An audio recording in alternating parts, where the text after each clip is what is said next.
So to round 8 for Formula E and to Germany's iconic capital city, Berlin.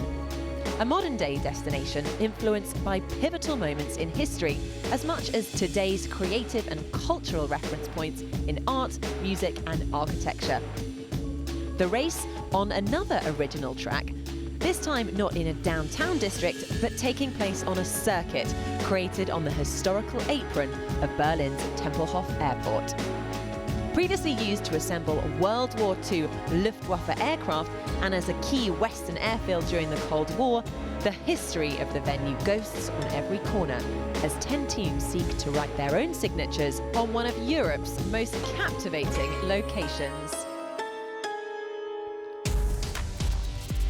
Round 8 of the FIA Formula E Championship coming to you from Berlin, the capital city of Germany, the circuit around the Tempelhof Airport. It's a wonderful city, it's a wonderful racetrack, and hopefully we're going to be treated as well to a wonderful race coming up later on. There you can see how close the city centre is. The fans are starting to pack the grandstands. The grid is starting to be set ahead of the race coming up later on. It's the 8th round of the season. Before we get it underway, let's have a little look back at the race in Monaco. Formula E took to the streets of the Principality for what turned out to be an enthralling race in round 7 of the year at the Monaco E-Prix.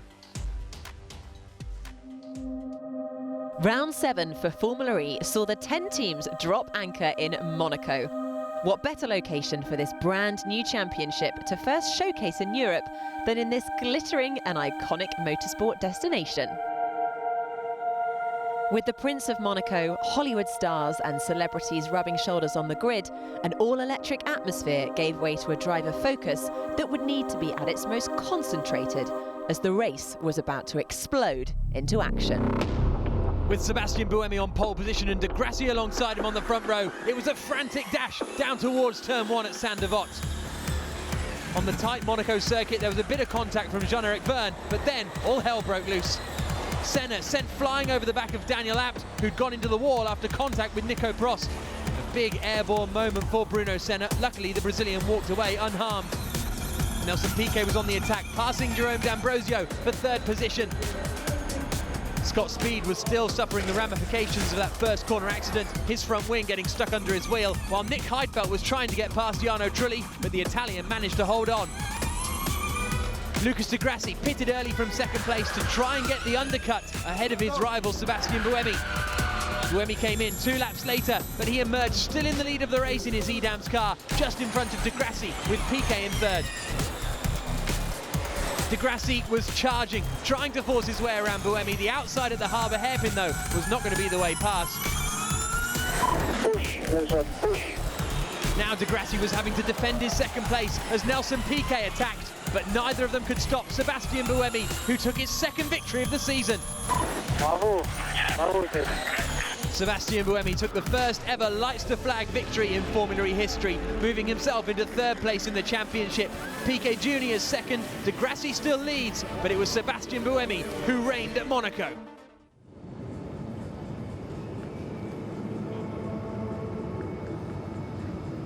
The grid is getting busier ahead of the 8th round of the season at the Berlin Tempelhof Airport. You can see the air temperature 18 degrees centigrade, the track temperature 22 degrees. When the sun comes out, it's a glorious day, but the sky is a little bit cloudy, not quite the searing temperatures that we had last time out in Monaco for what was an entertaining race. But this circuit, very different to Monaco and very different to any of the tracks we've been at so far. Instead of winding around street circuits, we're on the apron at the Tempelhof Airport, and you can see the start-finish line down in the bottom left of the track. It's an anti-clockwise circuit, the 4th anti-clockwise circuit of the 8 tracks we've been to so far, and it should be very, very interesting to see how these guys deal with the circuit. It's very wide, awful lot of overtaking opportunities, so we sent Nick Heidfeld, the local man, to show us around. Hi everyone, welcome to Berlin, Tempelhof on an airfield. That's where we'll have our next race, and I'll show you a bit around the circuit. You can see here the start and finish straight. It's quite wide. Hopefully I'm going to start somewhere over there from pole position. We didn't manage that so far. The best we had was exactly there on P3, but I would be quite happy with that as well. This is going to be quite important here for your braking point, and especially in race conditions, this might be a good overtaking opportunity. It's quite wide, and what I like about the circuit here as well as in other corners, on the entry it's even wider. So hopefully we will see quite a lot of overtaking. You will naturally exit the first corner on the outside, but the question here will be how to prepare turn 2. Because you can either take the white line and go completely to the left. That gives you a better line through turn 2, but you could also say it is quicker to do less meters and stay on the inside. Something unique here in Berlin, I think, is the fact that from the grandstands that you can see over there, you can see big parts of the circuit. So now in turn 4, the corner continues and continues for quite a distance, and again you are able to do different lines.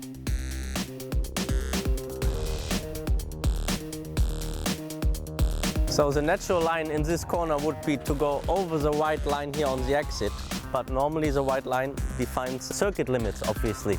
So it will be interesting to see how they will watch that. And just over there, exactly in line, there's a camera. So this is how they will try to watch if somebody goes over. And the thing is, you're allowed to go over it.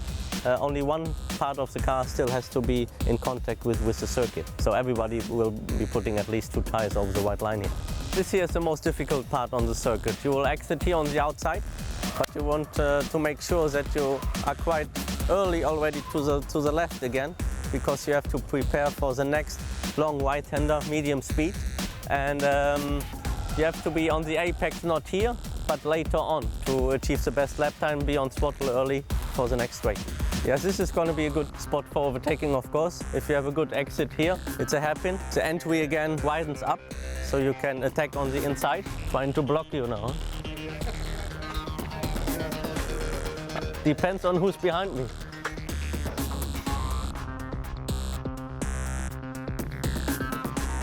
Here's where the character of the circuit changes completely. Until here you have to be quite fluent, carrying a lot of speed. Here it's hard on the brake, quick on the steering wheel. You can see it's all first corner very slow. You need to be quick with your reactions. Something unique here in Berlin is the fact that here, if it rains, we are covered. You can see it's very tight, all first gear. This is the last couple of corners, as well as the entry to the pit lane. That's the last corner here. As usual, important before long straight to have a good exit, to prepare a good lap, and also to prepare a good overtaking for turn 1. The Berlin Tempelhof circuit could be absolutely vital as the championship enters its final stages. With only 4 races to go in an intensive 6-week period, the championship is entering its final phase. While Degrassi and Piquet fight their own partisan battle at the top of the standings, for those just below, podium finishes are now essential to stay in touch. There are a maximum of 100 race points still to be had, with another 20 available for pole position and fastest lap over the 4 final races. So, can anything still happen? You've seen in Formula E, all it takes is one good result and you're right back in there. Things can move very quickly. I was leading the championship two races ago, and 4 races ago I was P5 or P4, so you know, a win is 25 points. I'm like 16 points behind Degrassi. If he has a retirement and I win, I'll be leading. So it's going to be hard because Degrassi, Piquet and Buemi and even Sam Bird are definitely, all of them, they're really fast, but I still think I can beat them. We've kind of got to win some races, yeah, absolutely. So it's about time we did some catching up now. But as we enter the run-in, is there a paddock view on the man to beat? Have a pretty good seat to watch this fight, to be honest, between Nelson, Lucas, Seb, Nico. I think Sam is the first one to be an underdog maybe, but he has the tools to really fight for this championship also. So, who does Bird think is the man to beat? For consistency over the season, you would say Lucas. However, for speed currently, you would say Nelson. So we're back where we started, a chasing pack requiring points and to stay in front of the boys from Brazil. What an interesting final couple of races we're going to be having in the FIA Formula E Championship. 4 to go, And the first of those is going to be here. There's the old control tower around this airport that was originally built in 1927, but the big expansion took place under the administration of the Nazi government in the mid-1930s, and now we have this spectacular building. It's been closed as an airport itself since 2008, and now it's starting to host big events like this. You can see the crowd coming in. 21,000 people have made their way here to the Berlin Tempelhof airport, just a 20-minute ride from the centre of Berlin and the famous German capital. My name is Jack Nichols. Alongside me in the commentary box is Mike Conway. We have Nicky Shields down in the pits. And Mike, I'm really looking forward to this one because we've got a bit of a mixed up grid and a track that's really possible to overtake. Just before we go into that, we're just going to have a quick look at this from earlier on. This is 577 cars, and they set a world record for the most amount of electric cars on the circuit at one time. The previous record was about 520, so they managed to beat it, and one of the hangars here was absolutely full of electric cars, absolutely nose to bumper. But Mike Conway, it should be a great race. Yes, I think it will be. You know, the drivers were excited when they saw the circuit initially, and now that they've been running on it, they, it cemented the thoughts that they had. The fact that it's going to be an interesting race. Nice wide entry to corners, which really makes the overtaking possible, especially down into turn 1, turn 6, turn 10, I think will be the most favourable overtaking opportunities. And the exit's also very wide, so if someone does get up the inside, you can maybe try and hold on to it and run the car out as wide as possible. So yeah, it's going to be fun, and there's lots of different conditions with the tyres wearing here and the energy consumption. We can now hear from Loic Duval. He's down on the grid with Nicky. So Loic Duval, here we are at the Tempelhof airport. What do you think of the track? It looks really good. I mean, we saw in Monaco that it was a bit more difficult to overtake, but here, I mean, it seems that few corners are quite wide and many opportunities are there. So I think we're going to enjoy the race. And what about the surface of the track? It's a lot of grip here, so for sure it's something different compared to the rest of the year so far. It's difficult for the tires, so we also have to manage the tires, which is going to be something new but interesting. Good luck, thank you. Loic Duval setting the quickest, well, his personal best qualifying of the season so far. There you can see the sort of rubber that's getting laid out on the outside of the circuit, which is causing a real challenge. Some drivers are saying we're really going to have to manage the tyres. Some people are saying it shouldn't be too much of a problem. So it'll be very interesting to see how that pans out during the race, because so far this season they've just gone for it absolutely flat and it's been no problems at all. So the grid is formed, but let's have a look back to how the grid was formed. Qualifying took place earlier on today, and we got a surprise pole position sitter.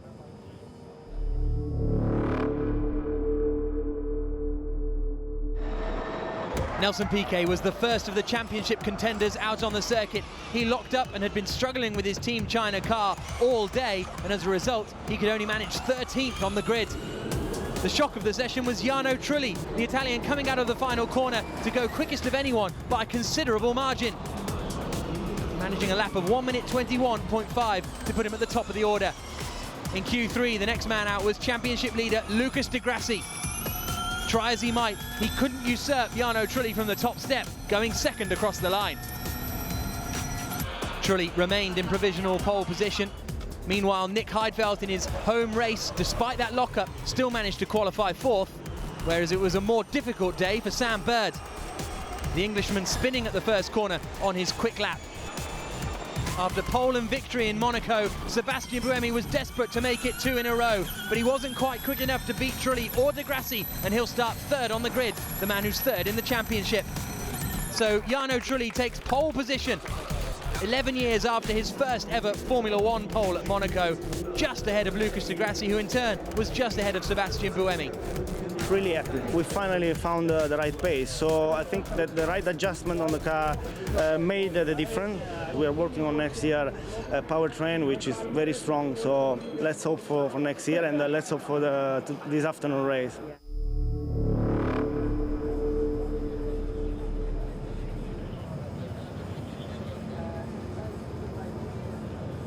A thrilling qualifying session earlier on, which means that Jarno Trulli is going to be starting on pole position for his eponymous team.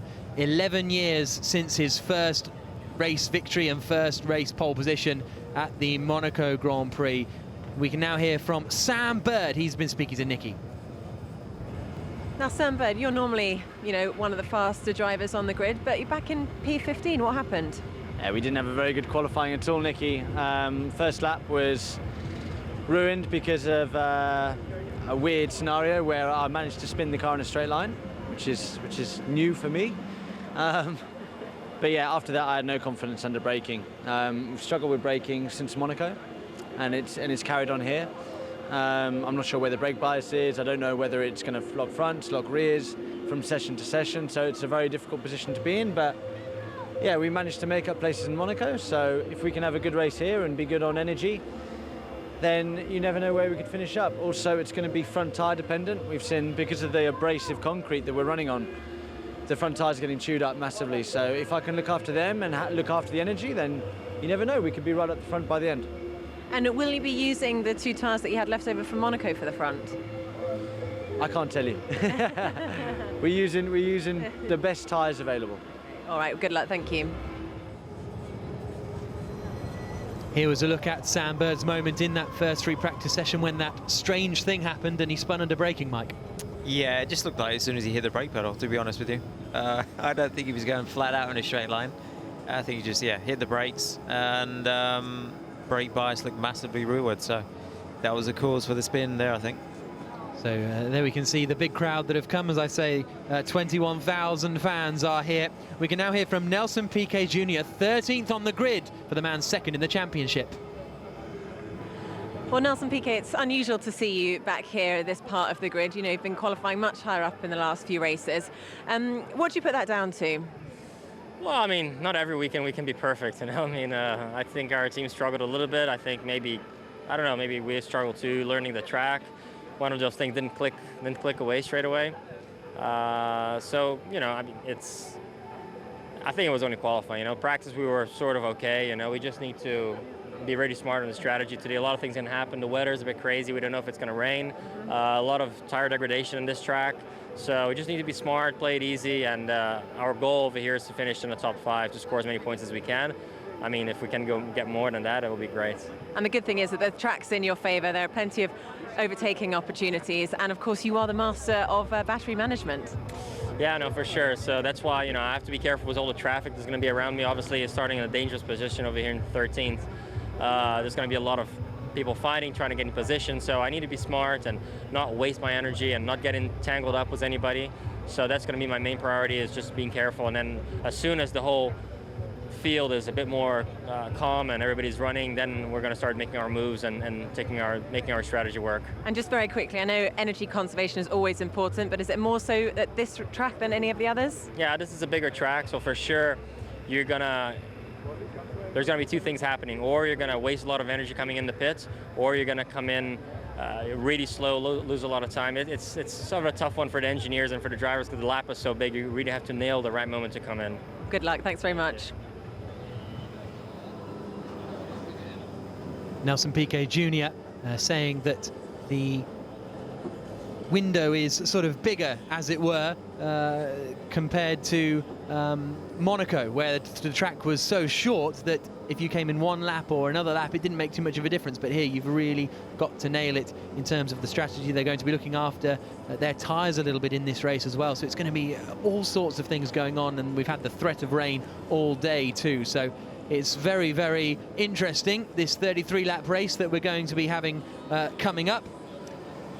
And there we can see the EJ on the left-hand side, and he is alongside Felix Jan, Germany's #1 DJ at the moment. So the 2 of them enjoying themselves up on the podium in front of the main grandstand, and hopefully that's entertaining the fans. But what's really going to entertain them in a couple of moments' time is this race. There's Alejandro Agag along with Tony Khan, the fashion model at the front of the grid. But the man at the front of the grid that we will speak about more a little bit later on is Jarno Trulli. Really impressive performance from him. Second on the grid is Lucas Di Grassi, Sebastian Buemi third. So those second and third place men have really got a battle on in terms of the championship, and it's a great chance for them to try and pull a bit of a gap from Nelson Piquet, who's going to be starting all the way down in 13th position here in Berlin.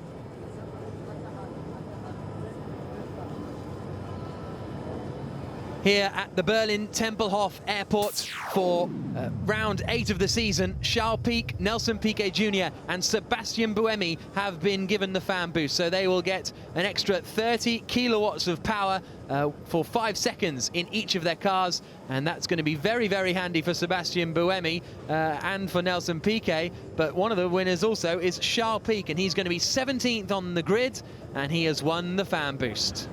Well, Charles Pic, congratulations, because you've just won your very first fan boost. Have you been giving a big push out to your fans since Monaco?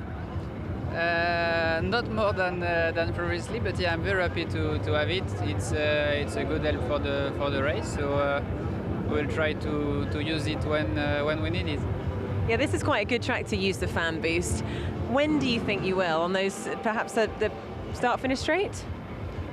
I cannot say, depending opportunity, so we will see during the race, but for sure when you have it, it's an advantage.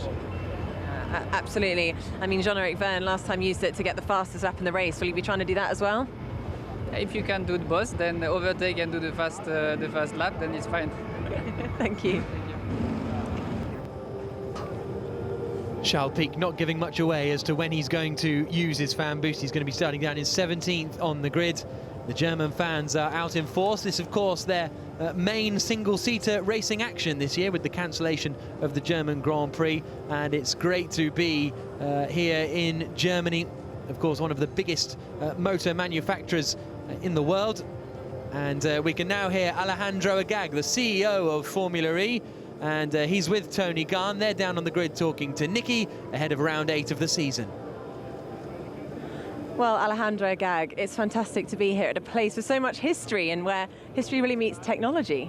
Well, yeah, to race in Berlin was, since the beginning of the project, of the dream that we had of creating an electric world championship was our objective. And, to see this dream come true today here in this airport in Tempelhof with so much history is fantastic. And, it's great to see so many Berliners show up to this race. Today we beat the world record of the number of electric cars together, so that's, we'll be in the Guinness today, so everything fantastic. Incredible. And you've got a guest here with you as well, Tony Garn. Brilliant to have you on the grid. You enjoying yourself? Yeah, I'm so excited to be here. I'm German, so for me to be in my home country and support this and be part of the first race like this in Germany, I'm super excited to be here. Well, my first car race ever.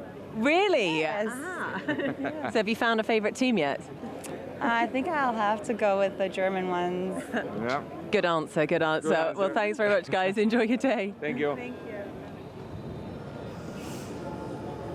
Formula E's CEO Alejandro on the grid there along with Tony Garn. So 7 minutes or so to go before the race gets underway, and as ever we have the gala dinner. This time it was at Soho House in Berlin.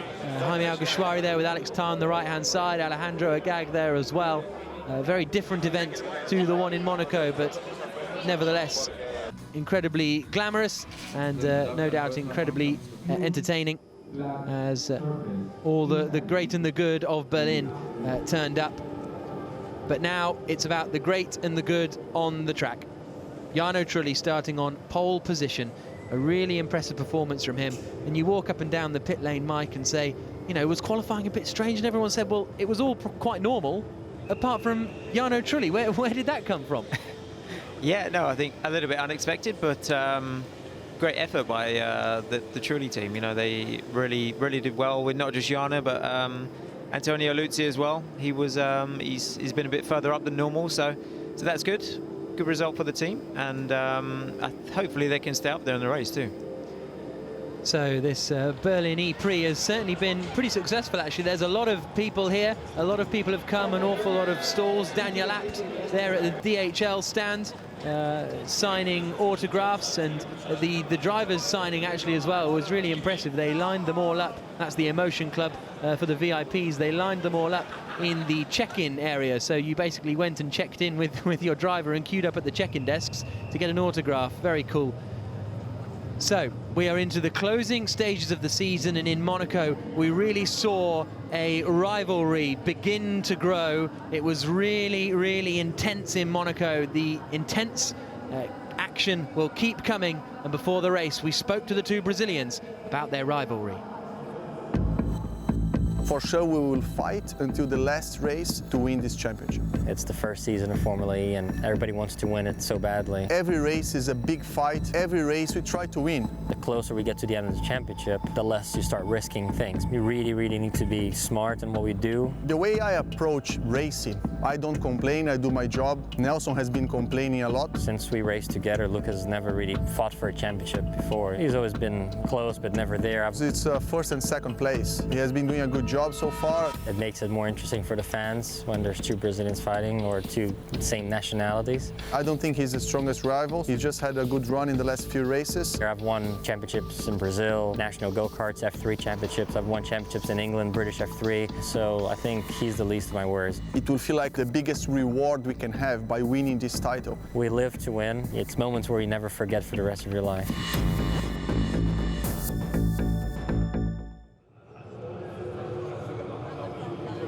There is Nelson Piquet Jr. starting back in 13th position on the grid. It's going to be a challenge for him this race, but he does have the fan boost.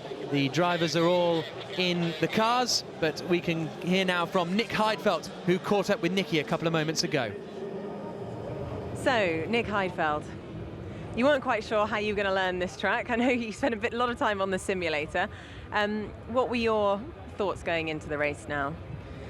Well, I think the simulator paid off. We were on the pace quite quickly. Starting fourth, obviously, is a good position for me, the second best I had all year. But it's hard to tell you anything. I'm just focused on doing the best results we can. I think from the left-hand side, the start might be a little disadvantage. We're on the dirty side, so hopefully at least I'm not going to lose a position. And I hope for a podium. Thanks very much. Nick Heidfeld will be starting in 4th position on the grid in his home race. It's the two Germans in 4th and 5th positions. And on pole position, perhaps surprisingly, is Jarno Trulli. Nicky caught up with him before he got in the car. Well, Jarno Trulli, it's actually 11 years to the day since you won the Monaco Grand Prix. Yeah, sorry, rubbing it in there. Don't want to make you feel too old. But this could be the day that you now do it for Formula E. Are you feeling confident? I'm always confident. I'm here, and I'm not trying to prove myself. I'm trying to turn now this qualifying performance into a good race and see if we can score some points, good points for the team. We are confident. We're working every time very hard, and probably today could be the good day. And how important is the start for you at this race? Every starts are very important. So even this one, it shouldn't be too difficult because these cars are very easy, let's say, to handle, unless there is a problem. So let's hope that. Please, cross finger, everything is right, and then it will be a smooth and nice race. Well, you guys definitely deserve it. Thank you very much. Cheers. Here's a look at the championship standings with just 4 races to go. Lucas de Grassi leading the way, 4 points clear of Nelson Piquet Jr., but de Grassi is only 10 points clear of Sebastian Buemi in 3rd position. Nico Prost is lurking there as well, 6 points behind his teammate, and the first dark horse really is Sam Bird. The rest of the field pretty much out of contention with 4 races left. Further down the field, you can see Jarno Trulli's now got 15 points because he picked up 3 points for getting pole position. Nick Heidfeld will be desperate to add to his 6-point tally. He's down in 20th place in the standings. So there are the cars lining up on the grid. Trulli on pole, de Grassi alongside him on the front row of the grid. Trulli's best qualifying performance so far this season was a 4th place in Malaysia, and since then they've dropped back. Talking to John Sears earlier, the team manager at the Trulli team, and he said that they didn't lose their way in the middle part of the season, but they really feel like they've made a step, and it certainly looks like that's the case, Mike Conway. Yeah, no, yeah, great performance by the team. Jarno's up the front, smiling a lot, which is always a good sign. So, but I think it's going to be a good battle though up front today. You've got Lucas de Grassi, P2. Seb P3, Nick Heidfeld P4, and all those guys are really confident about what they've got today, so it's going to be a really good battle. Yeah, absolutely. It's going to be very, very interesting. There is the pole sitter, Jarno Trulli, and he is going to have an awful lot of pressure on him going down towards the first corner. His first pole position in anything since the 2009 Bahrain Grand Prix when he was racing for Toyota, and that man there is leading the championship alongside him on the front row. Round 8 of the FIA Formula E Championship season is about to get underway in just a matter of minutes here in Berlin. The Tempelhof Airport that's been home to planes for 100 years until it was closed in 2008. We're racing around the apron of that famous old circuit, just 15 or 20-minute drive from the center of Berlin. 21,000 fans have come to view the race, which will be getting underway in a couple of minutes. And so let's have a look at the grid ahead of round 8 of the season. Pole position on the left-hand side, Jarno Trulli. A fantastic performance from the Italian to put it on pole position. 11 years since he took pole and victory in the Formula 1 Grand Prix at Monaco. Alongside him on the front row, Lucas Di Grassi, his third second place of the season. He's yet to have a pole position. Sebastian Buemi took pole and fastest lap and the race win last time out in Monaco. He starts third and has a fan boost. Nick Heidfeld has really struggled this season to convert his pace into results. Can he get onto the podium at his home race? The other German in the field is alongside him. It's 5th place for Daniel Abt for the Audi Sport Abt team. 2nd and 5th on the grid for their home race.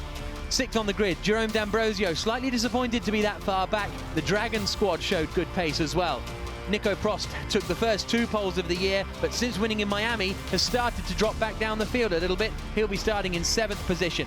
Loic Duval has his best qualifying performance of the season so far. He'll be starting in 8th, just ahead of Stefan Sarazan, who could have started higher than 9th, but got held up by Jaime Alguersuari on his hot lap. Jean-Eric Verne will start 10th for Andretti. Andretti bemused as to why they're so far back down the field. Tonio Liuzzi starts 10 places behind his teammate in 11th place. Scott Speed will start in 12th on the grid. Then it's the second place man in the championship, Nelson Piquet Jr. He starts 13th. He's got the fan boost as well. Jaime Alguersuari will start 14th on a difficult day for the Virgin pairing. Sam Bird 15th after a spin on his first hot lap. Salvador Duran will start down in 16th position on the grid. He took too much life out of his tyres on his first qualifying run. Charles Pic will start in 17th place. He's the last of the 3 drivers with fan boost.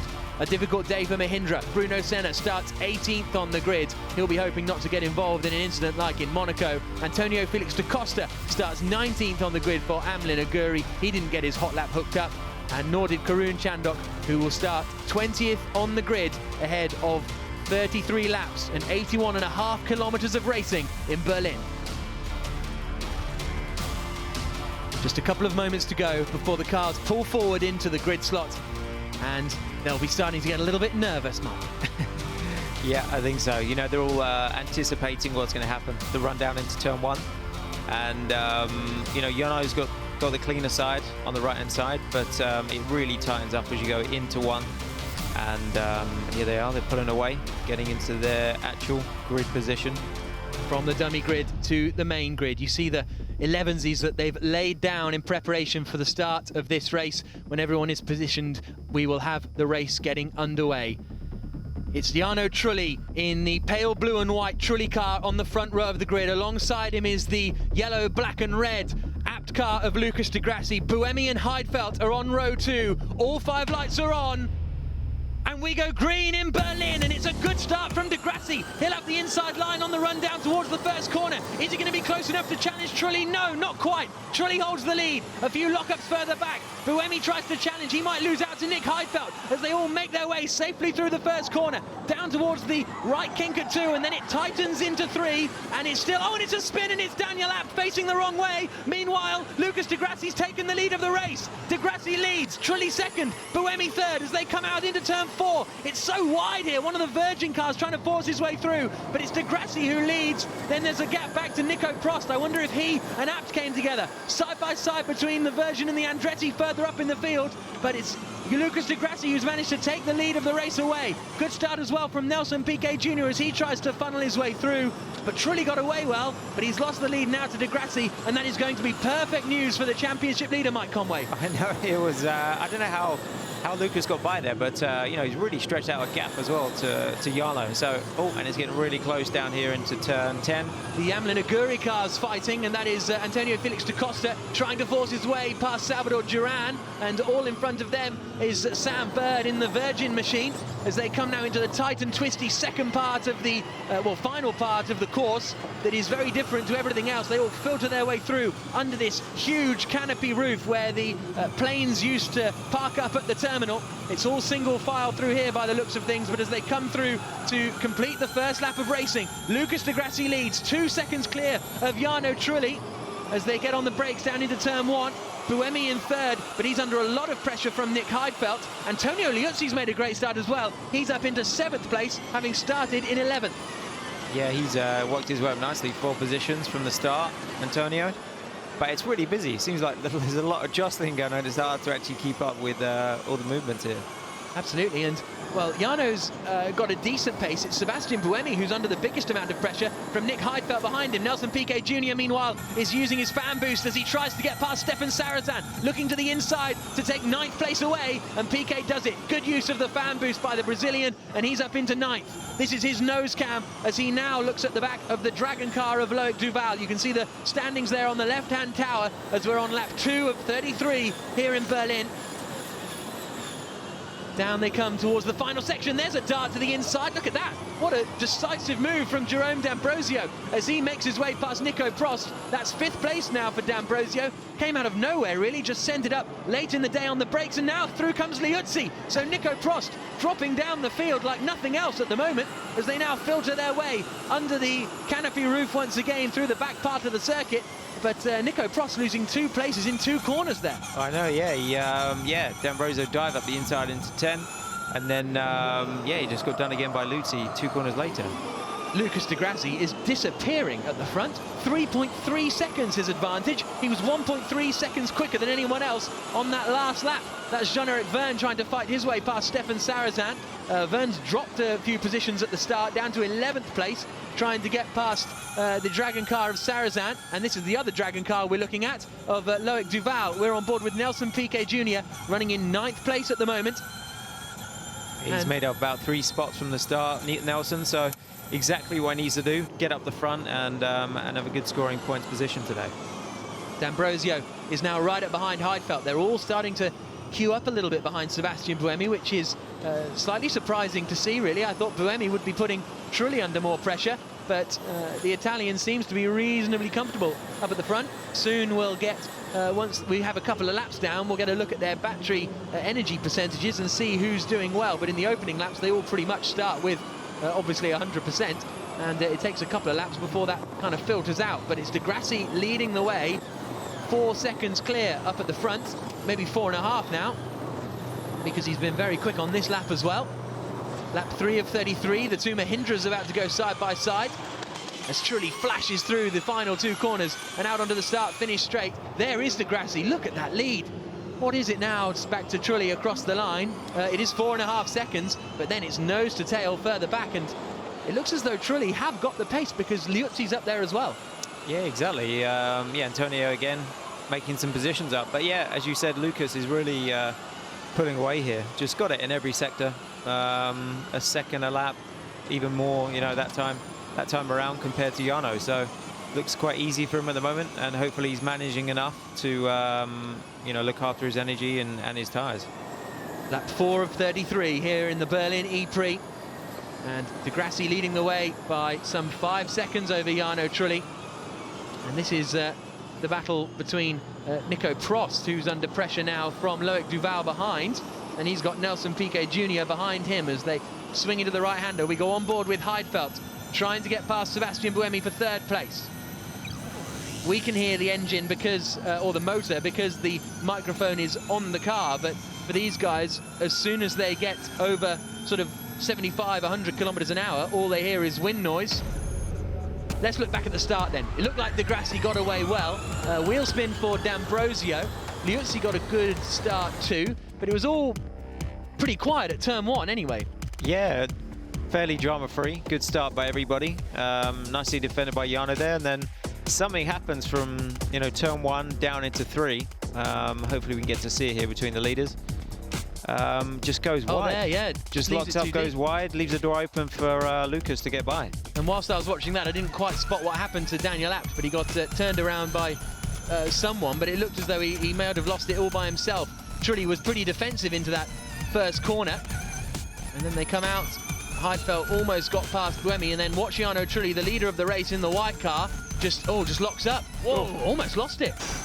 A little bit on the front and then massively locking up on the rear, and yeah, caught him out by surprise, and that was enough. And Daniel's lost it all by himself there.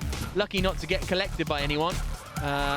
So he's still in the race, Daniel Abt, in 20th place. This is on board with Piquet Jr. No, it's Jerome D'Ambrosio, my apologies, as they come to... Whoa, so Abt just locked the rears. Similar to what happened to Sam Bird in qualifying, just locked the rears all on his own. And then this is Piquet Jr., that's how he made... Oh, he got slammed against the wall there. Yeah, that was lucky. Very, very close to the car in front of him. Could have been a broken wing there, but well driven. So, Lucas Di Grassi leads by 6.8 seconds. The man is driving incredibly. We're on board with Stefan Sarazan in 10th position, with Jean-Eric Verne right up behind us in that menacing white and blue of Andretti. There's Di Grassi, and there's Jarno Trulli. Meanwhile, has Buemi caught up to the back of Trulli? Not hugely. The gap's now 0.6 of a second.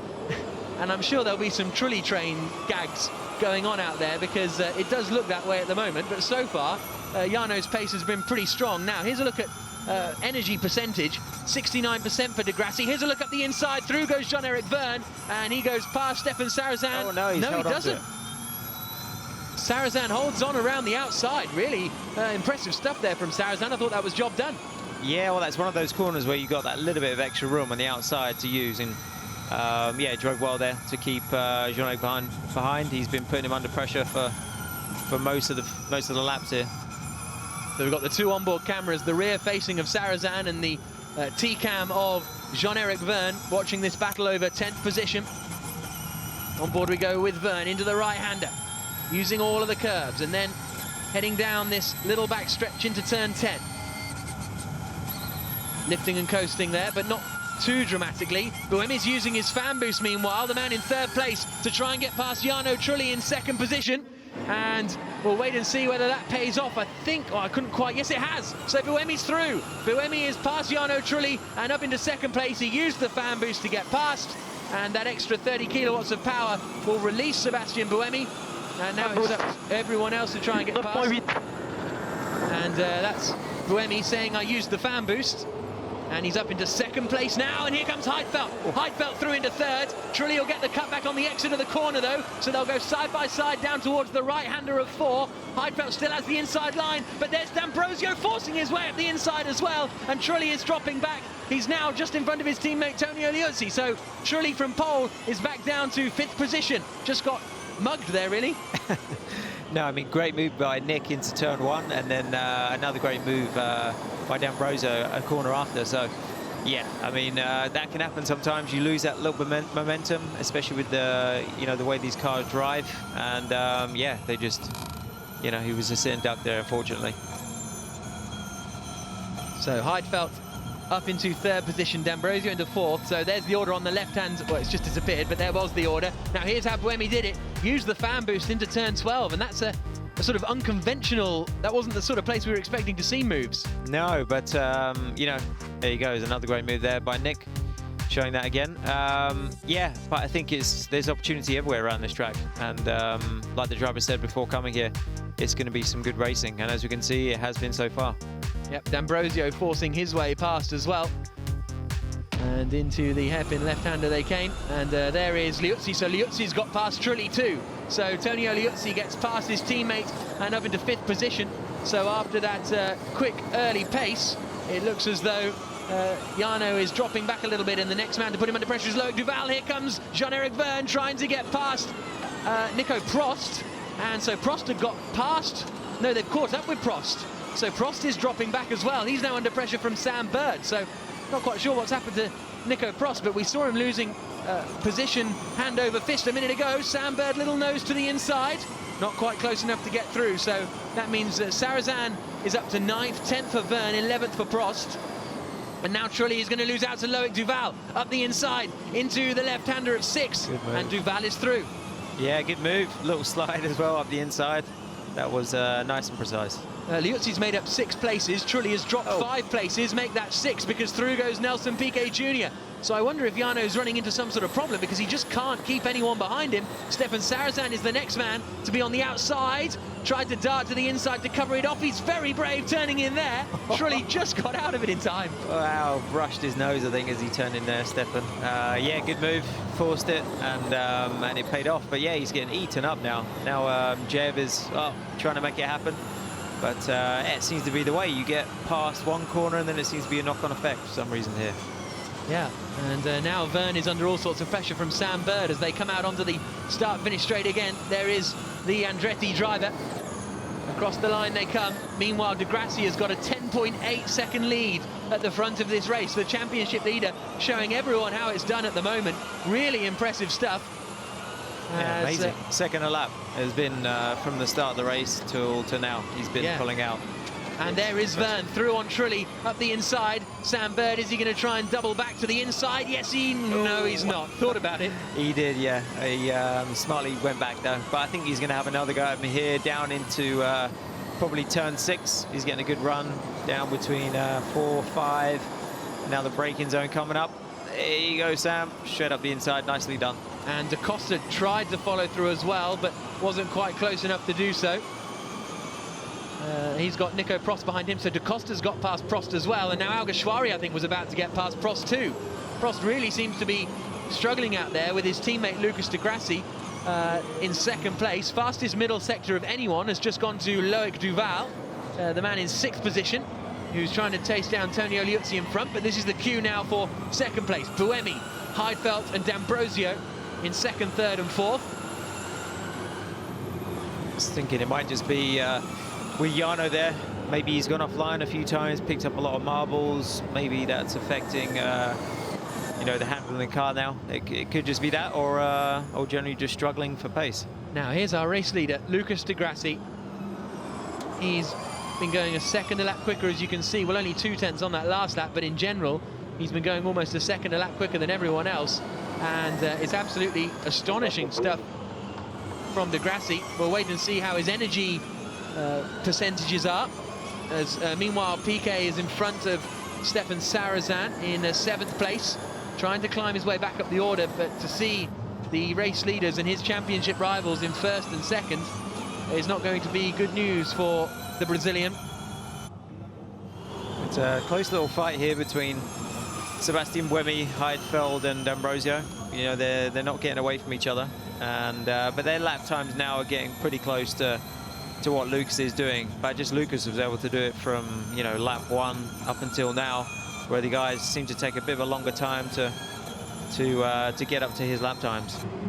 Now, presumably, if we're on board now with D'Ambrosio coming into turn 12, if he wanted to pass Heidfeld, surely he could, because Heidfeld's lifting and coasting, so you just don't lift and coast, and through you go. Or is it not that simple? But then you don't quite save the amount of energy that you're required to for that, you know, for that lap, and that's a knock-on effect for your whole session. But yeah, I mean, it is frustrating when you have to lift. You're like, just a little bit more, and I'd be able to pass you. But it's a bit of a waiting game. But it's great close racing at the moment. Di Grassi, as you can see, got pretty much the same percentage energy left. Well, just dipped into 39s, but so has Heidfeld, than anyone else, and he's still setting these sorts of lap times. It's phenomenally impressive from Lucas Di Grassi.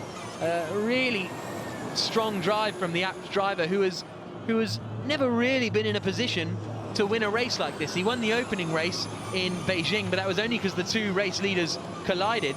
Since then, he did have a second in Putrajaya, but Sam Bird was long gone off the road. He had a second place in Monaco, and that was the first time he was really challenging for a victory in out-and-out pace. And now he's got the lead of the race. He is absolutely disappearing.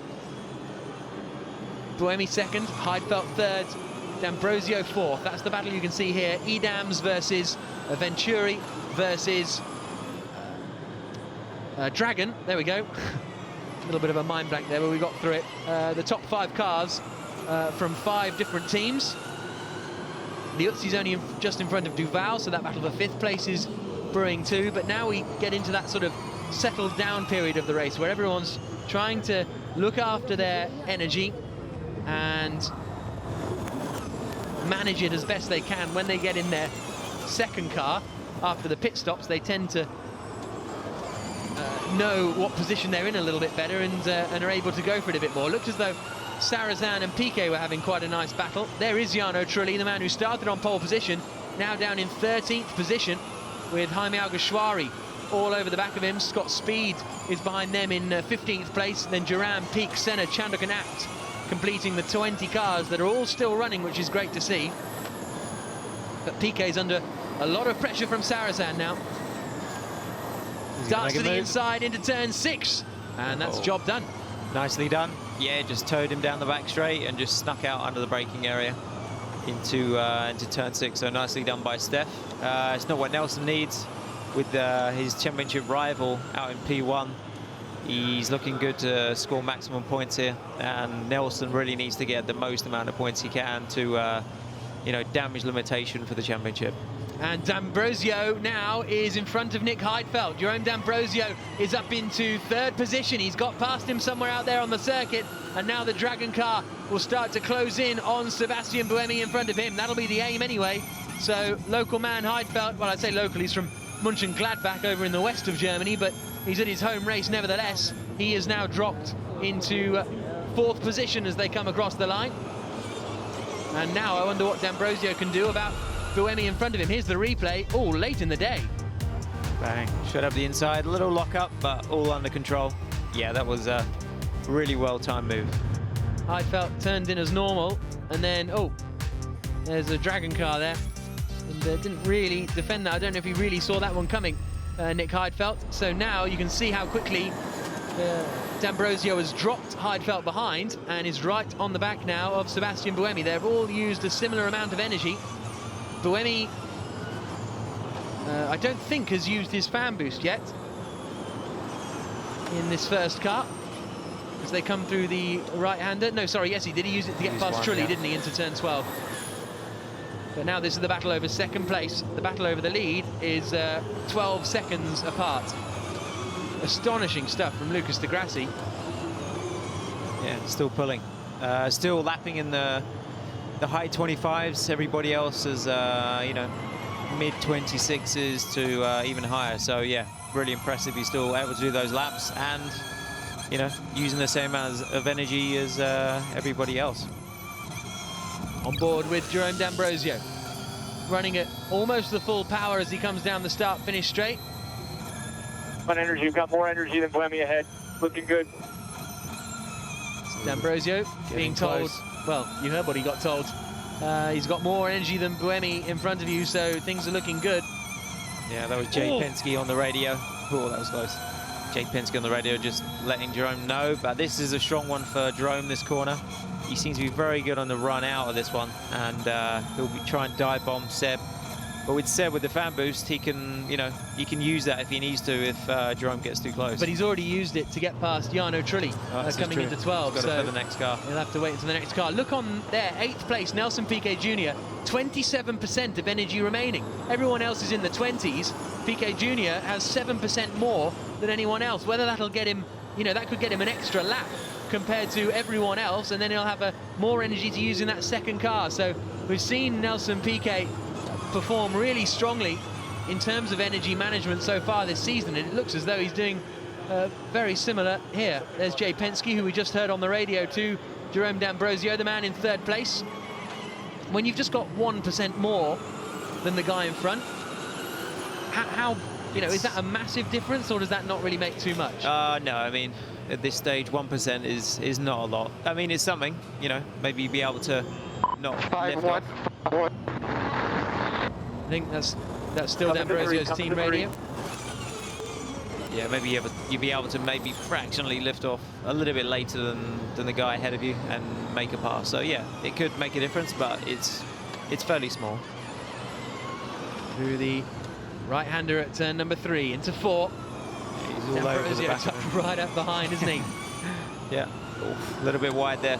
May have lost a little bit to Seb, but he's still pretty close. Through the right-hander at turn 5, down towards turn 6, a favoured overtaking zone for D'Ambrosio. Likes to dart out at the last minute, but he's not quite close enough. Out of 6 they come, back end stepping out a little bit for Nick Heidfeld, who's dropped further back down into 4th position and has got slightly less energy than these other guys around him. Loic Duval's doing a good job in 6th. He's got slightly more energy than Liuzzi in front of him, so we'll see whether that pays out well. But look, everyone else is on, Sarazan's on 12% there in 7th place. Piquet's on 20%. He is really, well, not even cruising around Nelson Piquet, just really playing the game by the looks of things. Yeah, maybe he's looking to pit, you know, a lap or 2 later and have a fresher set of tyres, you know, for his second stint. You never know actually as well if people started with their better set of tyres for this one or if they were saving them for the second half. I think that will play out as Trulli down to his final 10%, the man in 13th place who started on pole position, so despite his apparent lack of speed, he is using up an awful lot of energy at the same time. So a great pole position lap from Trulli, but not quite getting it together in the race. Look how close it is for second place. There you can see some of the field and the runways on the right-hand side. 2 huge 2-kilometer runways that were built here during the Berlin airlift in 1948, because this is where the Berlin airlift all happened. But it's the battle over second that's probably worth focusing on a little more at the moment. Into 9, not really an overtaking opportunity because you've got the little kink at 8. we've got one coming up though. We've got down into this one. Oh, he thought about it. He thought about it. He must be listening to me. But maybe up into turn 12 as well. There's another one. He seems to be very close to him right now. Now here's our race leader, Lucas Di Grassi. He stays out, so with 9% he can get another lap in, which is in theory enough for Nelson Piquet to do another lap as well. Scott Speed trying to force his way past Salvador Duran, and he manages to do so. So that's Speed up into 15th position, and look at that, Salvador Duran has got front wing damage there, so he's come a cropper somewhere out on the circuit. Maybe that's why he's suddenly dropped back. He was behind Jaime Alguersuari. We've got Sarazan and Trulli into the pits, and yeah, the front wing of Salvador Duran not looking too pretty. Minimum pit stop time here is 63 seconds. You can hear that rattling on the run down into the first corner, but he'll be pitting on this next lap or so. Lap 17 of 33 here in Berlin. Lucas Di Grassi leading the way by 12 seconds, but we've got a fantastic fight over second place, and at the moment a fantastic fight as well over 14th, 15th, 16th. Yeah, and Sam Bird, one of the quickest guys out there now. He was matching you know, the times that Lucas was doing earlier, so good job by Sam. Looks like he's got into the rhythm here a bit more.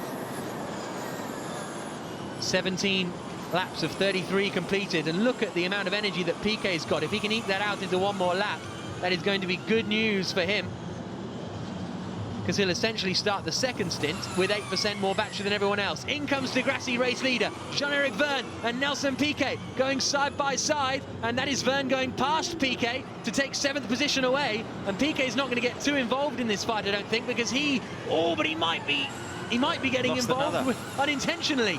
Oh, three guys he's lost out to now. Da Costa and Bird both coming through, but he's going to stay out and everyone else is coming into the pits, so Nelson Piquet, the only man to stay out on the track and try and have another lap. 1.9.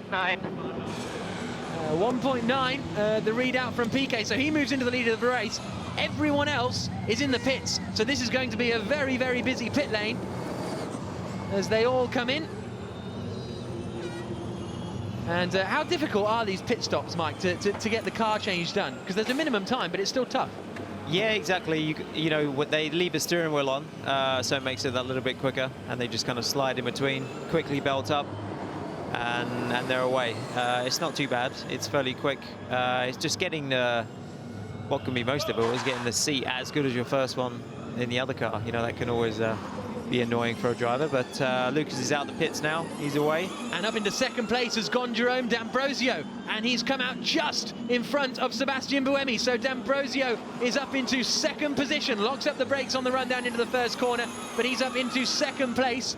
Let's just check his pit stop time. Yeah, 1:03, spot on for the Dragon team. So that has given D'Ambrosio second position overall behind Lucas Di Grassi. Everyone else filing out of the pit lane now. Daniel Abt has managed to get past Karun Chandok, I think. No, he was already in front of him.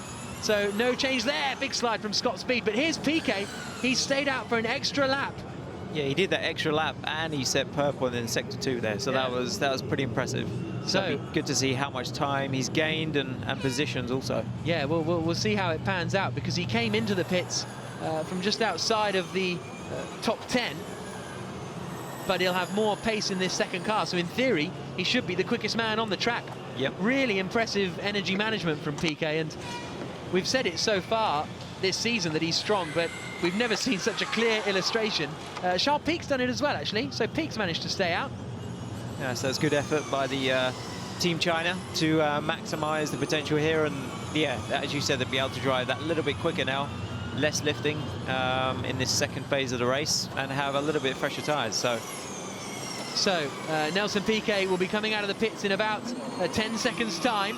So I don't think he'll have gained much time in the pit stop itself, but it's when he's then out on track that he should be able to go quicker than everyone else. Now, where's he going to come out? There's Loic Duval, and there's Da Costa and Sarrazin. So he's going to come out in pretty much the same place that he came in. Yeah, just behind Da Costa, but he's got less laps on that power. One less lap, really, than anyone else. So he can push harder, in theory, for the second half of the race. Yep, exactly. Yeah, I mean, as you said, he hasn't gained really in terms of positions, but now he can really drive a little bit quicker than everybody else and try and work his way up through the field. But he needs to, you know, make up a few positions, because obviously his championship rival Lucas is P1 right now and looking to take a victory. So there you can see De Grassi has 90%, Piquet has 97%, and so he's got a lot more to play with. Now there's Sam Bird, that's bowled up the inside, and he's going to hit Jean-Eric Vergne. The two managed to remain intact as Bird tried to force his way through into turn 9. Now down towards 10. This is the battle over 9th position, and Vergne's holding it at the moment. Good drive from Sam Bird to start 15th and be up into 9th place, but we were saying earlier on how that's not really an overtaking opportunity, nor's this, the outside into turn 12, but he tried to force the issue there. He did, and he's got some battle scars on his front wing to prove it. It's, yeah, he was trying to be a bit forceful there, but obviously he feels like he's a lot quicker than Jeb right now, and yeah, he's really eager to get by. On board with Sam Bird, there's Alex Ty, the boss of the Virgin Racing team. As Bird gets on the brakes down towards turn 1. That was his team radio we just heard. Good minimum speed there through with Sam. Braking fairly gently, just rolling all the speed in that you can. Now Loic Duval has just set the fastest lap of anyone. He's in 5th place, Loic Duval. So he has made up. No, he's in the same place that he was when he came into the pits, but he's now right up behind Nick Heidfeld in front of him. And it's still only 0.4 of a second between Heidfeld and Buemi. And then it's 3 seconds back from to D'Ambrosio in 2nd place. So De Grassi and D'Ambrosio in 1st and 2nd are looking quite strong. There is De Grassi leading the way, and then 10 seconds further back, just coming around there at the top of turn 10 and 11, is Jerome D'Ambrosio there. That's what 10.5 seconds looks like. And as we were saying, it's 3 seconds now back to Sebastian Buemi, who is in turn under pressure from Nick Heidfeld, who is in turn under pressure from Loic Duval. So an interesting battle this, and Dragon looking strong this weekend, which is very nice to see. Heidfeld desperate to get a podium at his home race. 5.1. And that's still Sam Bird's, no, it's Nick Heidfeld's radio coming up. That was Heidfeld. I mean, all the numbers that we get from all the teams and the drivers, you know, they all sound different. It's because they have their own little codes, basically, of how much energy use is per lap. So we really don't know what they're relaying, but the teams have got their sheet and their codes, and they know what the actual real number relates to. So that's what he's passing back to the team now. Nelson Piquet Jr. has just set the fastest lap of the race, and he's now in 8th place, right behind Antonio Felix da Costa, who has a drive-through penalty. There goes Heidfeld through into 3rd place, but Buemi tries to fight back and does so. Great racing, and for the final podium position. Now up into turn number 9. Heidfeld's looking racy. He wants this podium at his home race. Piquet's closing in on da Costa, but da Costa and Salvador Duran have drive-through penalties for being too fast in the pit lane. They were a second too quick, and as a result they've got drive-through penalties for the Amna Naguri cars. There you can see they didn't respect the minimum pit stop time, but now Heidfeld's having to go a bit defensive from Loic Duval behind. Good fight back though from Buemi. It is, yeah. Yeah, well held by Seb. He didn't want to give up that position and kind of forced him out wide on the exit. And yeah, that kind of got a lot of pickup on Nick's tyres, and he had to defend then for a couple of corners. But Loic Duval has been really fast behind these two. He's caught them up quite quickly, and he's setting some quick sectors. De Grassi leading the way here in Formula E. We've got 12 laps to go. This is on board with Buemi. Through comes Heidfeld, goes in. Doesn't go in that deep, but Buemi just did a really good job. Enough for a cutback, and then when you get to turn 8, then it really tightens up. So it kind of left Nick with no room to go, and he had to give in. Lap 22 of 33 here in Berlin. The 8th round of the Formula E season. Round the right-hand kink of 5, on the brakes into 6. How's Piquet doing? He's a second and a half behind Da Costa in front of him, so he's not really closing in that gap at the moment. D'Ambrosio's made up 4 places off his starting grid position. Da Costa had made up 12, but he's got to serve a drive-through penalty. As they come into the left-hander, and then down into turn number 12. Percentage-wise, Piquet's still got 78% in 8th position, but at the moment, he's not really being able to use it unless he's intentionally sort of saving it up for later in the race, I wonder. I'm not sure, because that lap he actually lost out a little bit to Da Costa. So, yeah, I think they had really good pace when they came out of the pits initially, but now it's kind of it's settled down a little bit. So whether he's trying to save some for reserve, but at the same time, the moment you lose those seconds on track and track position as well, it's going to make it a lot more difficult to regain that back towards the end of the race. So the order changed a little bit there, because, oh, here comes Daniel Abt up the inside of Trulli. Lock up on the front left, but Abt goes through to take 15th position away. The order at the front has all changed a little bit because Antonio Felix da Costa has served his drive-through penalty. Karun Chanduk is forcing his way past Trulli as well. So that is now 17th place for Chanduk, 16th place for Daniel Abt. And Da Costa served his time for minimum pit stop time. The reason they have the minimum pit stop time is just so that the drivers are buckled in safely into their new cars, because if they rush the pit stops and the belts aren't done up correctly, then that can be a little bit dangerous. So the minimum pit stop time is there to make sure that everything is done safely during the pit stop window. But this man, Lucas de Grassi, could have had a minimum pit stop time some 10 seconds longer, and he'd still be out in the lead of the race. Let's have a look at the active gap as he comes across the line. It was 10.5 seconds. Back to D'Ambrosio. And across the line now comes D'Ambrosio, and it's, well, it's come down by a 10th or so. The battle for third has calmed down a tiny bit now. Heidfeld has dropped back from Sebastian Buemi. 24 of 33, so 10 to go. This is the battle over third. And if anything, I think it's Duval who's going to be putting Heidfeld under pressure. That last lap, Heidfeld was a couple of tenths slower than Buemi and Duval, so the Frenchman is looking strong. Now this is Antonio Felix da Costa and Jaime Alguersuari going side by side, very side by side. And Alguersuari going... each other through that. Yeah. Alguersuari going wide and wider. Heidfeld's just done the quickest first sector of anyone. No, sorry, a personal best first sector. And Stefan Sarrazin as well is catching up to the back of that trio, which is going to make it more interesting. And yes, so the Venturi car is having a strong race here today. And this is going to be a strong showing for Venturi, you're right, because they're down at the bottom of the team standings, but they'll get a good hunk of points from 4th and 6th positions. We're on board with Sam Bird. That's Jean-Eric Verne up in front of us as we come under the canopy, back out into the sunshine. A little bit out of shape there, Verne. Yeah, big old slide on the way in there through the last section. And we saw a lot more of that earlier on, and it's been less up to center race. Again, just relaying the... That's good. We are +0.2.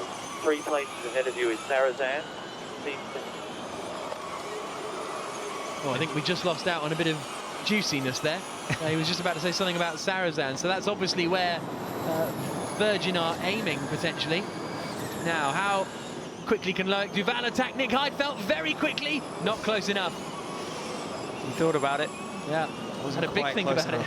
Yeah, it wasn't quite close enough, but he's going to be trying, that's for sure. He looks like he's been quicker than Nick the last few laps, but it has been really close between those two.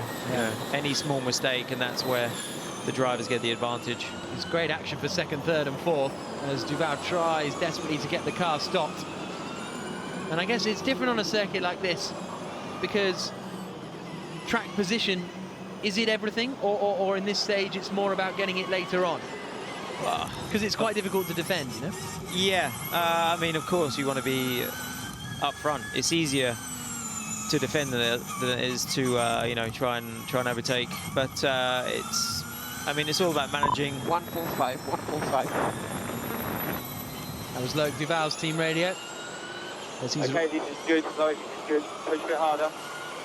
Push a bit harder. That means try and overtake Mr. Nick in front of you, which may be coming up down into turn 3. Ooh. Not quite. Dives out of it though. Could get a cutback and a good run into 4. Darts to the inside line going down into 4, but Heidfeld blocks the inside. This is going to mean for a good run now for Loic down this back straight, and he's already right on his bumper. I'm sure there's going to be a move down into here, but Nick can easily defend. Duval looks to the outside line. Heidfeld has to brake on the slightly dirtier inside, but oh, I thought Duval was going then. He got proper crossed up. Yeah, he tried to cut it back and just forced it a little bit too strong, and the rear just came round on him. So that was unfortunate. I was looking to be, you know, quite exciting between those two. On board again with Duval, who's now dropped back just a tad from the chaps in front of him. Piquet Jr., you can see in the battle with Stefan Sarazan, 6th and 7th. Piquet's got a lot more energy than Sarazan, a lot more, some 13%. So he could be looking good to attack Sarazan before the end of the race. He's only a second behind the Frenchman. So that could be a battle that will brew. And in fact, they're all now on the back of this battle, aren't they? So from Heidfeld down, really, everyone's in one little queue. So you got Heidfeld, Duval, Sarazan and Piquet Jr. all in one little line. So Piquet's got a chance here to get up as high as 4th. I know, yeah. I mean, we said we weren't sure about what was going to happen, but he's the danger one, isn't he, in this group now? He's really caught up to them with them all battling. With the extra energy he's got, he's really got a good opportunity to get the gun to get by these guys. There is Nelson Piquet, 7th place at the moment. He's the 2nd place man in the championship. If things stay like this, De Grassi is going to be extending his championship advantage by a considerable margin, actually. As they come through the left-hander, he'll increase it by some 18 or 19 points over Nelson Piquet and over Buemi as well. So Buemi could overtake Piquet in the standings, but we've still got a long way to go before I do the mental arithmetic, because anything could happen. Bit of a screech for someone coming down into the hairpin, and Nelson Piquet set the fastest lap of the race, a 1:24.435. I think that was a lap or two ago now. Lap 20. Yes, that was 7 laps ago. So I think that was the first lap out after he changed his car. 6 to go here in Berlin. De Grassi leading the way, 9 seconds clear of Jerome D'Ambrosio in second. 12.5. This is Piquet's radio. And he just gave them a battery reading, so the team now know that he's got more than the others, because the teams don't actually get telemetry. We in the TV gang are the only ones who get this percentage here. Charles Pic is using his fan boost to try and get past Karun Chandok out there on the circuit, but that's in the battle over 17th position. Keep an eye out as to whether he manages to make that stick. Oh, little look from Duval. He's caught up to the back of Heidfeld. Now he's got to try and find the right move again. Yeah, it's all brewing again. You know, only took him a lap really to get back onto the back of Nick. So yeah, it's good. He's definitely the quicker guy out of the two, and also Nelson is right on the back of Steph now. It's going to give, and he's using his fan boost down into the left-hander, and that surely will see Nelson Piquet past Stefan Sarazan and up into 6th position. So Piquet goes through, uses his fan boost. he could have probably done the move without it, to be honest. He was that close. But Sarrazin now drops to 7th, Piquet up to 6th, and Sarrazin has got very little energy left. He's going to have to really conserve in the remaining 5 laps. But now Piquet is going to set about the Heidfeld-Duval battle in front of him. Out onto the start-finish straight. Lap 29 of 33. And a good job as well by Jerome D'Ambrosio. He's really been bringing down the gap between him and Lucas Di Grassi. It's still pretty big, 8.7 seconds, but you know, 3/4 tenths every single lap. He's been catching him up. Heidfeld and Duval still nose to tail for 4th position. Duval thinks about a little dart to the inside line. Not quite close enough. We go on board with the Frenchman. Into turn number 6. Heidfeld will surely cover the inside line. No, he decides not to. That allows Duval up the inside. And can Heidfeld get the cutback as we saw Buemi do earlier? No. Duval is through, up into 4th place. Came out of nowhere. That one surprised you. Yeah, well, I was thinking about maybe he's going to do it, but yeah, really good lunge up the inside, late braking. And I think he just caught Nick by surprise, really, that one. I don't think he expected him to be there. And here comes Nelson straight away. Piquet up the inside into turn 10. So that's 5th place now for Nelson Piquet Jr. And he will set about trying to chase Loic Duval. Heidfeld's hanging on in there, but he's going to be on the outside line for the right-hander of turn 12. And he has to relinquish the position. So Di Grassi, D'Ambrosio, Buemi, the top 3 remain unchanged. But now it's Duval, Piquet, Heidfeld, Sarrazin, Verne, Bird and Liuzzi, the top 10. And now Sarrazin might fancy a bite at Heidfeld too, but the 2 Venturi cars will probably start to chill out a little bit. 4 laps to go here in Berlin in what has been a very entertaining Formula E race. Duval's at the fastest final sector of anyone on that lap once he'd got past the car in front. Yeah, exactly, yeah. Yeah, Loic's been doing a great job this weekend. Here we go. Just, yeah, nicely done. Just pulled out the slipstream, bang up the inside, and he was away. Nick wasn't going to come back after that one. And the same for Nelson. Just pulled straight out. Was planning on making the move there, but maybe he's just got so much more speed that he is able to. And all of a sudden, Lucas Di Grassi is leading the way, as he has been since the 3rd corner of the race. A really commanding performance from the Brazilian, looking to take his 2nd win of the season. Hasn't won since the 1st race of the year in Beijing.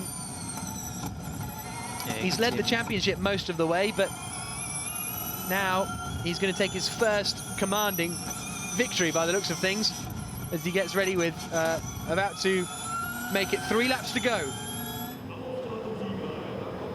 So Di Grassi leads across the line. 2nd is Jerome D'Ambrosio. In 3rd position is Sebastian Buemi coming out of the final corner. Buemi's done a personal best lap that time around, because now Duval's in clear air. He's going to try and close in on him, and Piquet in 5th position still has 5% more energy remaining than anyone else. So Piquet can push, and so I think 4th is doable for Piquet. 3rd might be a bit of a stretch with 3 laps left. Yeah, I mean, Seb's kind of there on his own, really, in 3rd. He's had a pretty quiet race the last kind of 10 laps. So I think, I don't know, you say safe. He's done a good time there, probably the quickest one out of most of the people on that lap. But yeah, I think Nelson would be good for 4th, but Loic has been really quick. He's going to be a hard one to pass. Bruno Senna has been given a drive-through penalty for speeding in the pit lane, and that's not to do with minimum pit stop time. That's just for going too fast. But Lucas Di Grassi still out in the lead and running at a similar energy level to everyone else out there, really. More so than the guys in 3rd and 4th position. And you can see that now Piquet's pushed really hard. He has closed in onto a similar energy level to Di Grassi. Lap 31 of 33. Car 27 is under investigation. That's Jean-Eric Verne, and whatever incident that was will be investigated after the race. So that's not going to affect the action here. But Piquet throwing his car through the final sequence of corners as we start the penultimate lap of the race here in Berlin. That was Piquet's team radio, letting his Team China squad know exactly what the deal is. And he's 0.7 of a second behind Loic Duval in the battle for 4th position. He's still going to lose ground as far as the championship is concerned, but it's damage limitation really, having started in 13th place. Yeah, and both Loic and Nelson were quicker than Sebastian Buemi that last lap by a good, half second. So they've actually caught him up again now. It's going to be interesting if Seb has saved enough for the last lap to keep these guys behind him. You're right. Piquet was a second quicker than Sebastian Buemi on that last lap, in turn closing up to the back of Duval. So with 2 laps to go, well, a lap and a half now, it could get pretty tasty. I think third, like I say, is a bit ambitious, but certainly 4th position is on for Nelson Piquet Jr. Jarno Trulli, look at that, down in 19th place, he's down to 5% energy. Oh no, what a tough race he's had, from pole position all the way back down now to 18th. He's had a tough day. Yeah, really difficult stuff for Jarno Trulli. But there, onto our final lap goes Lucas de Grassi, the race leader. Second place is Jerome D'Ambrosio, but 3rd, 4th and 5th are close together. It's 4th and 5th really that is where the battle's at. Loic Duval looking for a way to hold on to what would be his best Formula E result. Nelson Piquet has already used his fan boost in this second car, so he doesn't have that option available to him, but he'll be desperate to get this 4th place away on this final lap.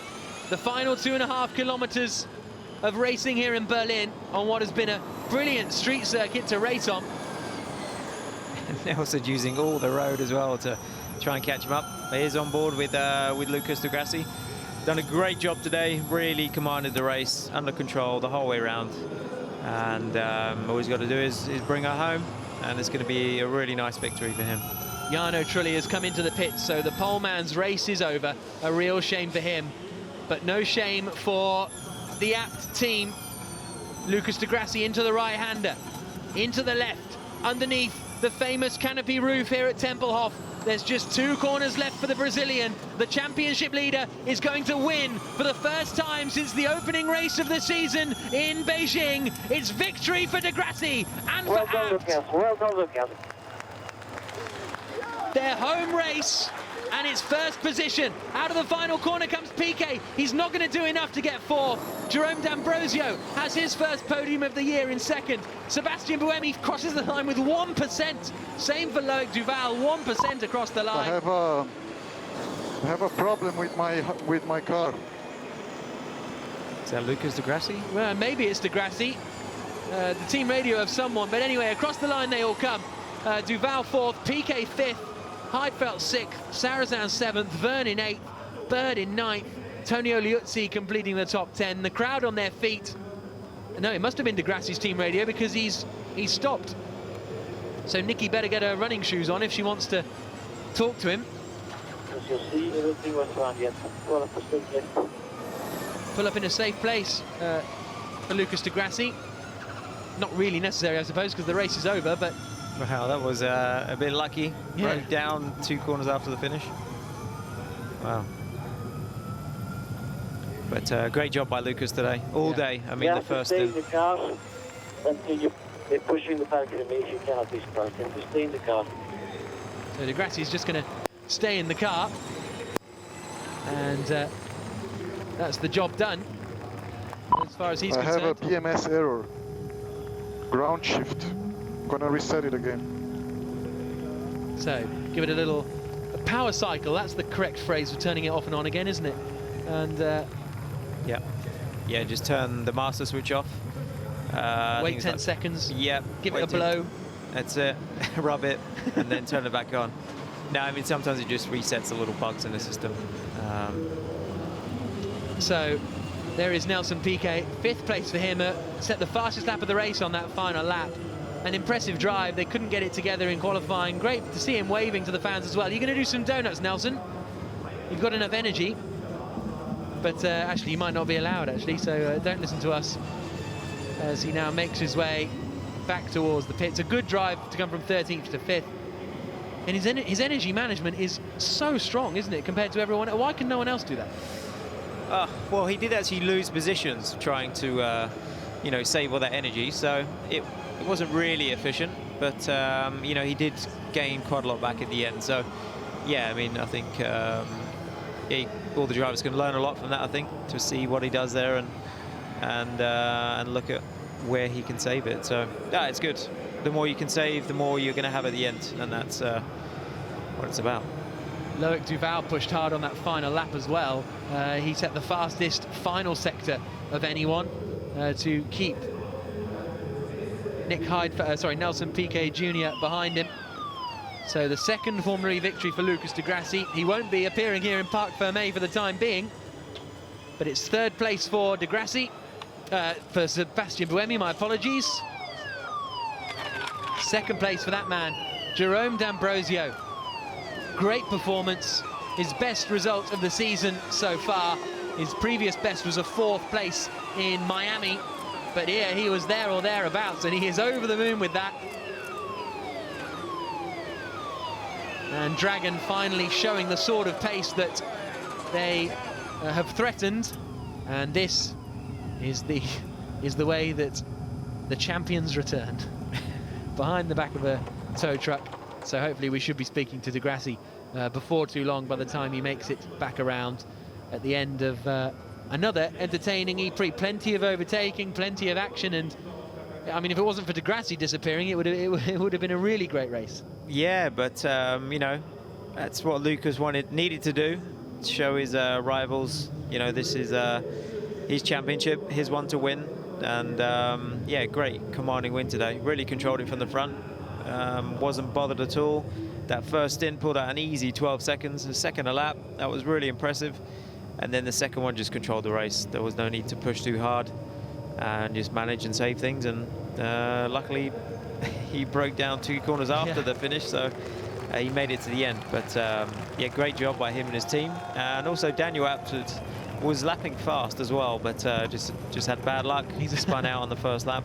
Di Grassi weaving around all over the place to wave to the fans, which is much duly appreciated. Great performance for the Abt team as well. Their home race, Daniel Abt, after spinning at turn 3. Repeat. And Di Grassi just got told something on the radio. Lucas, can you hear us? Congratulations. Woohoo! Thank you very much. It was a great race, great race.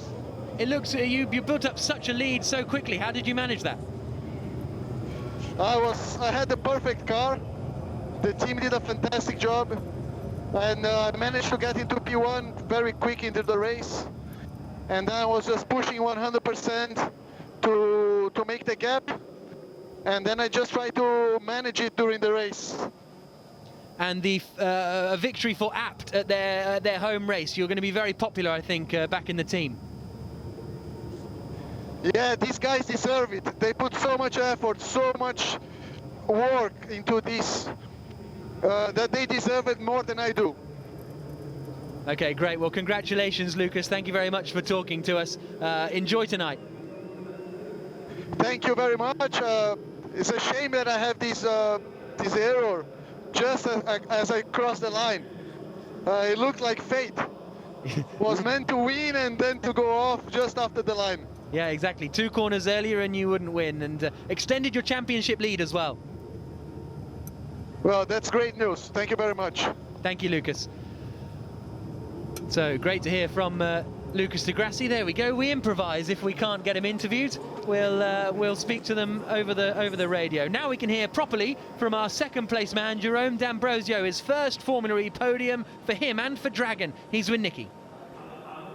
Well, Jerome D'Ambrosio, you've been looking stronger and stronger throughout the season, and we knew you were due a podium soon, but how good does that feel? It feels awesome. It feels fantastic. You know, we've worked so hard. I mean, we came back, you know, did so much work from August. The guy did a fantastic job, but it wasn't all the time easy, and we had the pace all the time, you know, the pace to be there. I think Miami, we could have been on the podium, probably Long Beach, Monaco, but now we finally put it together. The team did an exceptional pit stop, so that's great, you know, was able to overtake Seb, and the car was fantastic all weekend, so we got to keep that momentum and do a strong finish of the championship. And you had a good battle out there with Nick Heidfeld as well. Yeah, with Nick, I think first with somebody else. I don't remember who he was, and I found my spot where I overtook them all. You know, I was very fast in the right-hander. Funny enough, in the sector where I struggled in qualifying, I managed to get it together in a race, and and end of the back straight, always be able to dive in. You know, I think the track was fantastic because it allowed, you know, they opened up on the inside, so it allowed you to just dive in. Not only you brake a little bit later, but then you do less meters, so you're next to the guy. It's great. Well done. Thanks very much.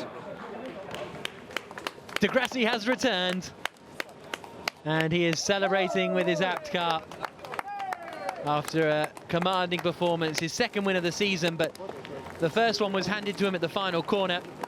But this one he well and truly won. I mean, that's one of the most commanding performances we've seen so far this season, I'd say, as he now dives into the garage to get weighed before heading up to the podium.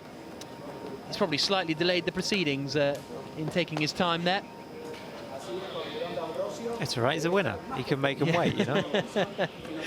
Absolutely. So a victory for De Grassi. Congratulations there from Nick Heidfeld, who finished in 6th place. A shame for Nick, because it looked as though the podium was on for him, but that's the great thing about Formula E races. They ebb and flow like anything. It's really pretty random at times, trying to keep track of it all. But De Grassi is the winner. There's no doubt about that. 7.5 seconds clear of Jerome D'Ambrosio. Sebastian Buemi finished in 3rd position. And we can now hear from Lucas De Grassi properly. He's talking to Nikki Shields. Well, Lucas De Grassi, great to see you back on top spot since Beijing. Now, I know you had a chat with Jack just now on team radio. Can you just repeat some of the stuff that you were saying so that the rest of the world can hear? Yeah, well, the curious incident at the very end of the race, just as I crossed the line, I did corner 1, and the electric went into error. So for sure I had someone up there just holding up until I win this race, home race for Abt, and it was unbelievable. As soon as I crossed the line, after 100 meters, the car was completely off. So yeah, it was a great race. I pushed very hard, home race for Audi Abt, Formula E team. So I'm very proud to have won. And you were saying how good that car felt as well. You know, from the very beginning, you knew that race was yours. Yes, I mean, after the start, Jarno did a small mistake. I took advantage, I overtook, and then I was pushing really hard, managed to open the gap, and then it was just a matter of really keeping it up, keeping it without any danger. But something like happened after the start, after the end can happen anytime, so pretty tough. Well done. Thanks very much. Victory for Lucas De Grassi as the fans now make their way away from Berlin.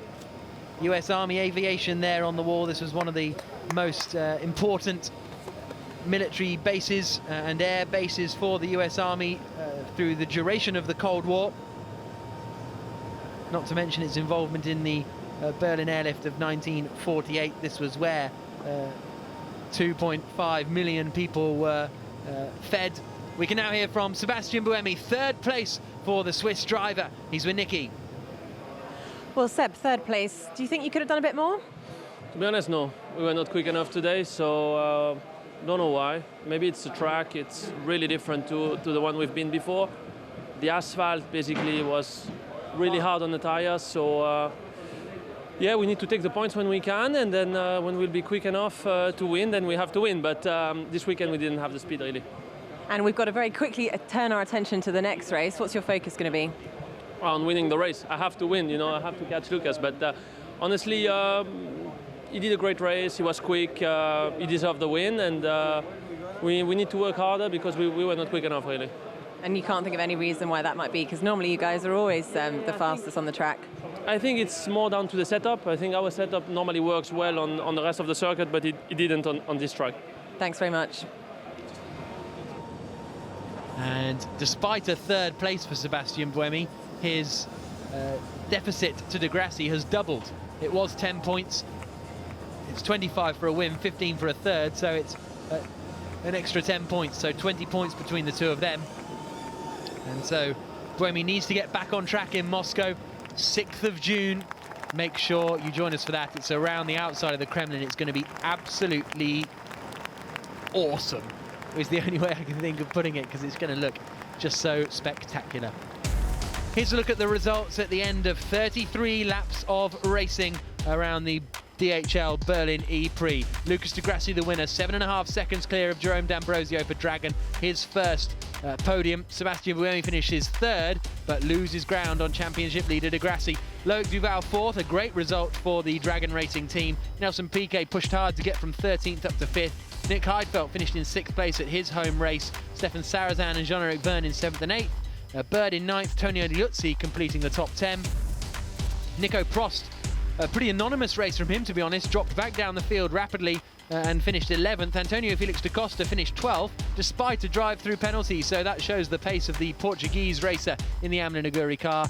Jaime Alguersuari 13th, speed couldn't quite make his way up the order. Daniel Abt spun on the opening lap, and Jarno Trulli, the pole sitter, had to retire from the race.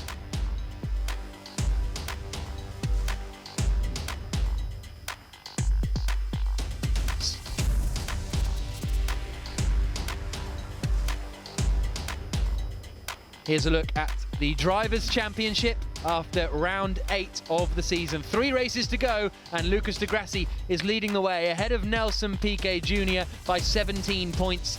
It's only 3 points then between Piquet and Buemi. Buemi now 20 points back from Lucas di Grassi. Nico Prost is in 4th, so I think we have really got a 3-horse race for the championship now.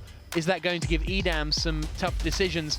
Loic Duval with his 4th place jumps up to 12th position in the standings. Scott Speed still looking for his 2nd points finish of the season so far. Nick Heidfeld picks up some points at long last. He's up to 14 points, but still 20th in the standings.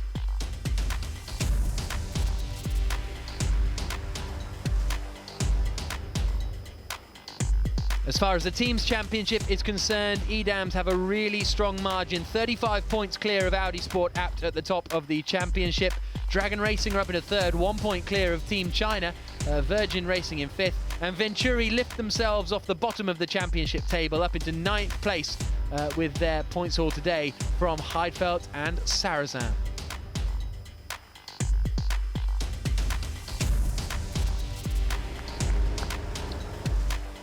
So the famous sights of Berlin have played host to round 8 of the championship.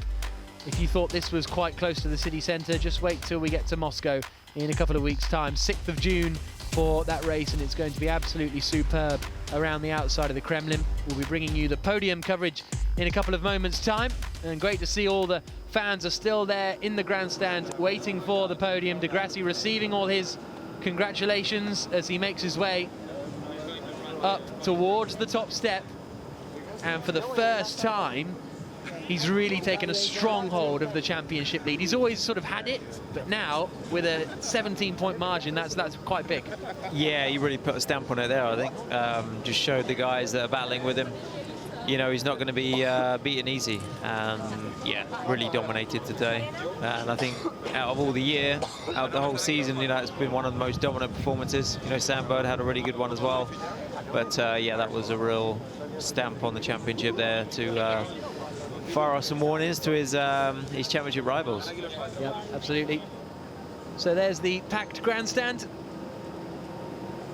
21,000 Berliners have made their way here for the action today. Hopefully they've been impressed. I've certainly enjoyed it. The big wide open circuit, very different to the places we've been so far. It's very different to Moscow, although some of Moscow is going to be very wide because it's all sort of big dual carriageways, but much more open, real opportunities for overtaking. And as a result, we had an entertaining race. There's D'Ambrosio chatting to Sebastian Buemi as they get ready to head out onto the podium. It'll be Lucas di Grassi, the first man to head out onto the top step. No, it's not. It's the representative of Abt, Thomas Burmeister. And he is celebrating at his home race. A very special feeling for him. 3rd place on the podium, Sebastian Buemi, the Swiss driver. Just didn't have the pace today, he admitted that himself. 2nd place for the first time on the podium, Jerome D'Ambrosio. First time on the podium for Dragon as well. They weren't at the first couple of shakedowns or the launch of Formula E at Donington, but they've got there themselves together now, and with a second place and a fourth place. But the race winner in Berlin, Lucas de Grassi, extends his lead at the top of the championship by standing on the top step at Tempelhof. And it'll be the Brazilian national anthem.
The top step for de Grassi, the top step for Abt in Germany.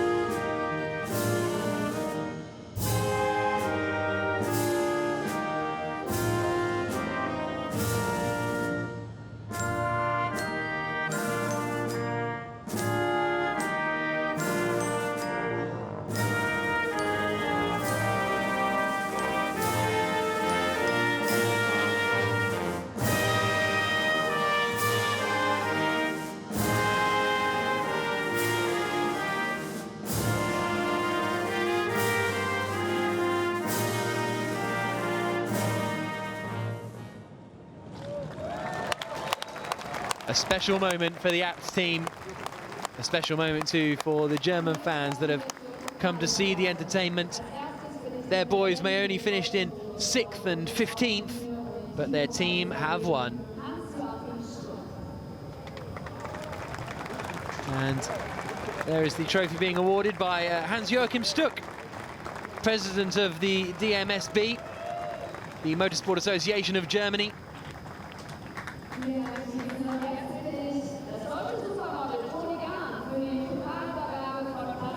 Great to see Hans-Joachim Stuck out there handing out the trophies.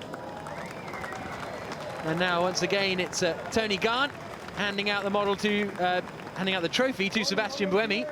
She's the model. Yeah, she's the same height as Seb, and Seb's up on the podium there.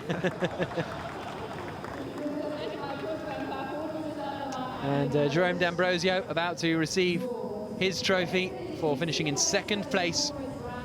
Again, a really strong performance from the Dragon Racer. It's Arjen Sissing from Global DHL. DHL have been fantastic backers of this Berlin E-Prix and are the official logistics partner of Formula E. And it's Jerome D'Ambrosio who finishes in 2nd place.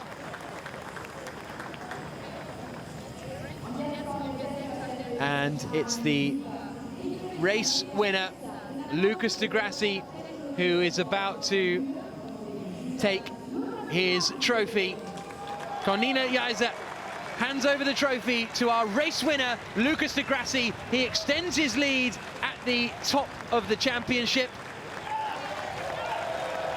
And it's victory for the Brazilian in Berlin. The crowd on their feet. A superb performance from de Grassi. They pose for the photographs and get ready for the inevitable champagne. Oh no, they're all going to get together on the top step of the podium first of all. But it's victory for de Grassi. Buemi in 3rd sees him drop away from de Grassi, and he extends his championship advantage as we head to round number 9 in Moscow. tense moment, so you're just counting the seconds. It's a long time waiting for those lights to go out. But now the drivers are getting ready. It's a really good start, and he floors it now. That's a big moment. And now from one historic location to another.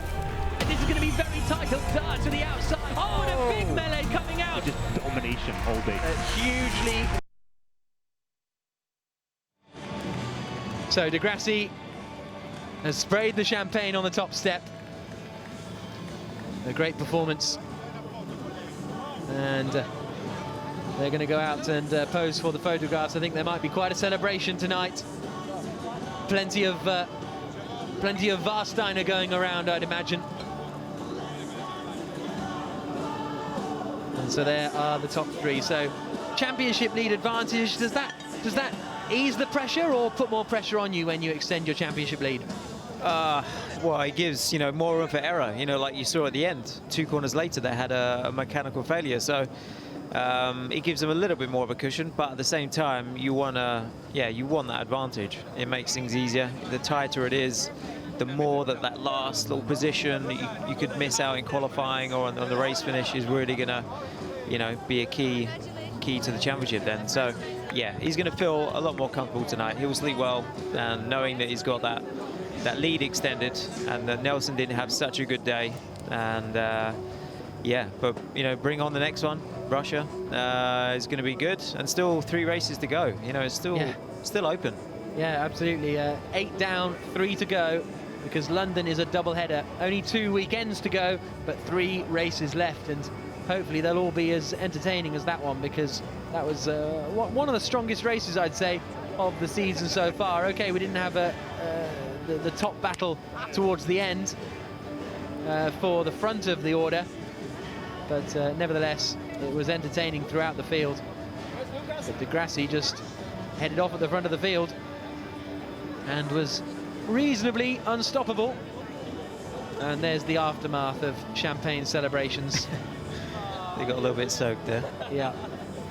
As I say, 21,000 Berliners turning up for the action here today around this Tempelhof airport. The first time it's hosted a motor race, and it may now be a regular occurrence, because it's certainly been very entertaining.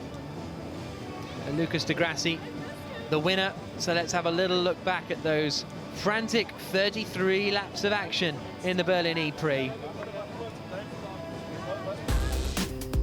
The 8th round of the championship took place around the Tempelhof Airport apron in Berlin, a purpose-built track, and Jarno Trulli was the man starting on pole position. Alongside him on the front row was Lucas Di Grassi as the lights went out. It was a good start from Trulli. Di Grassi got away well too, but Trulli blocked him off going into the first corner. A little bit of a lockup, but everyone was through safely. But the same couldn't be said, unfortunately, at turn 3 for Jarno Trulli.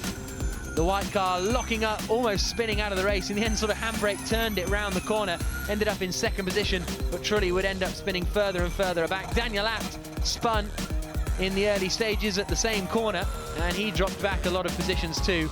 Sebastian Buemi then took 2nd place away from Trulli using the fan boost. On Trulli's slide down the order would continue. Nick Heidfeld was the next man to poach a position. And then almost immediately, Jerome D'Ambrosio followed through, going down into turn 3.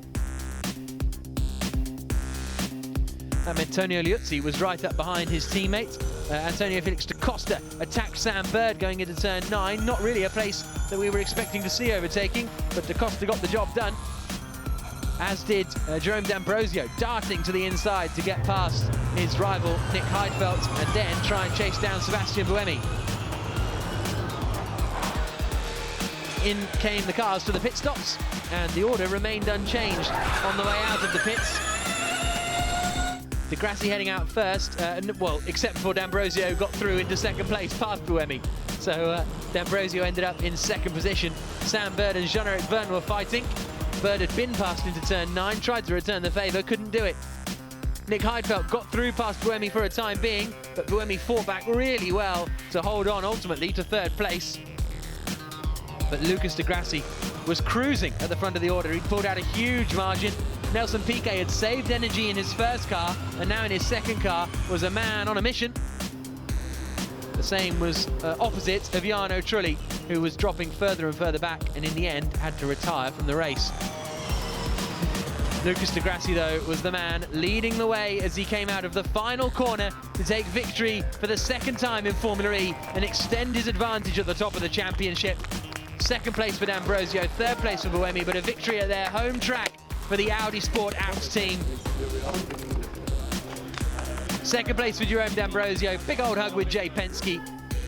And third for Sebastian Buemi, but victory in Berlin extends de Grassi's lead at the top of the championship, going towards the next race in Moscow.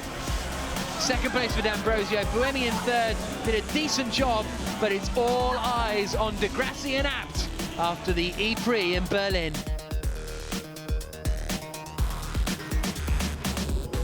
The fans exiting, the drivers and teams will be exiting as well. But first of all, we'll hear from Nelson Piquet Jr., man who finished in 5th place, a strong race, not quite enough for the podium.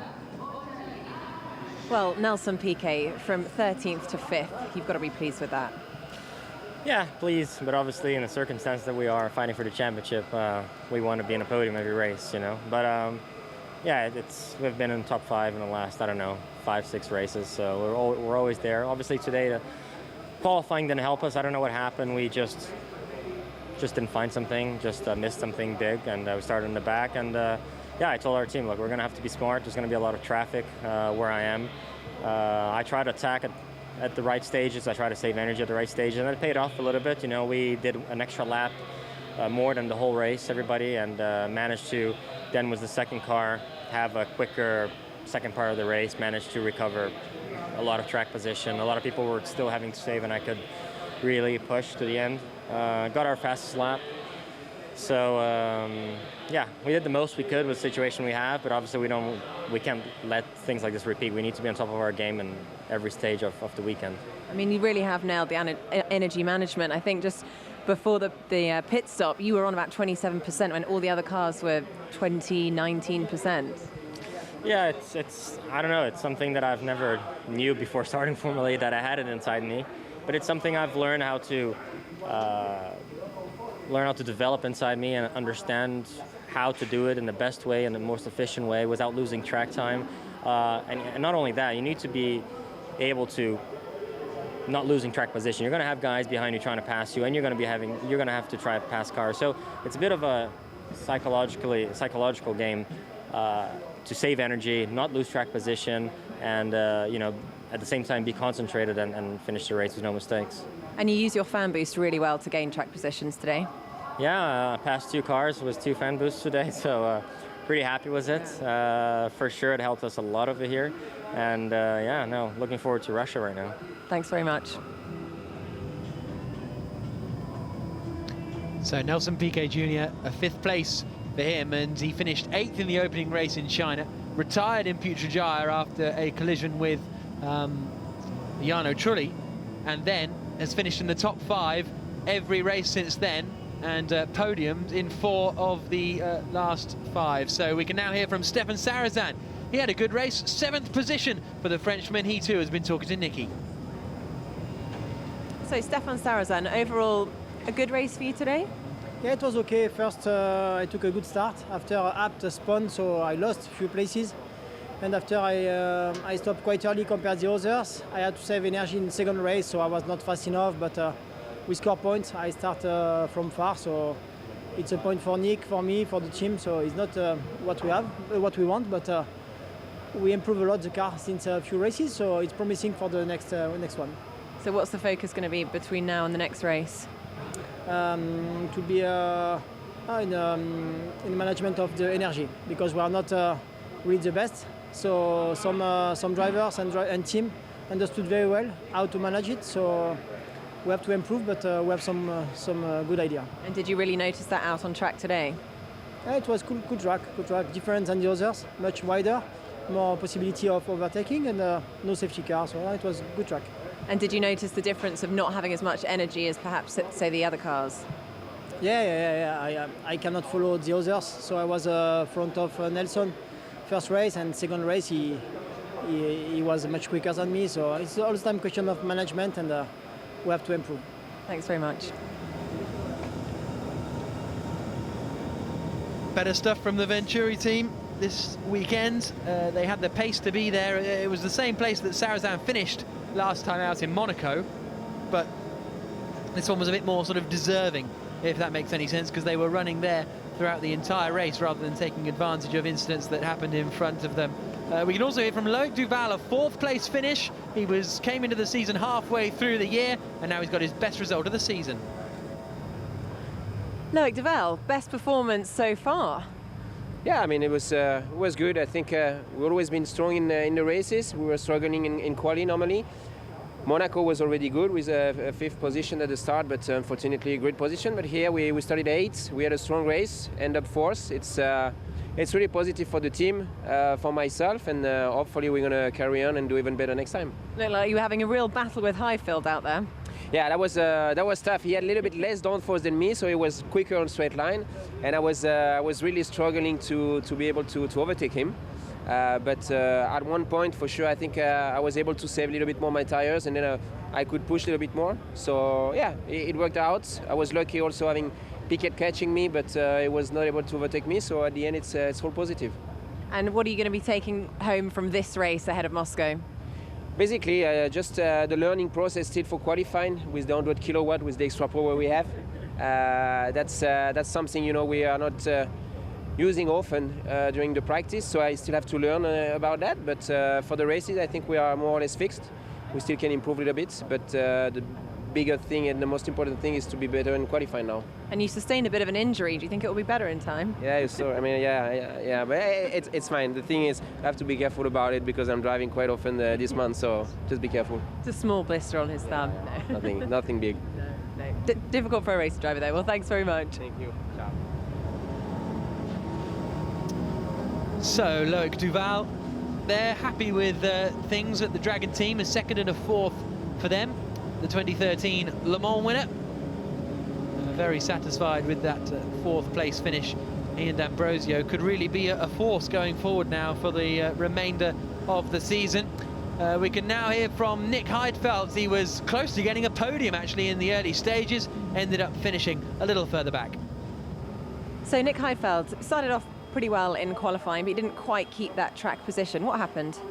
Yeah, I hoped for a podium starting from P4, but it wasn't possible. In the beginning, I was quite quick behind Buemi, but in the end, I used too much power, especially in the 2nd stint.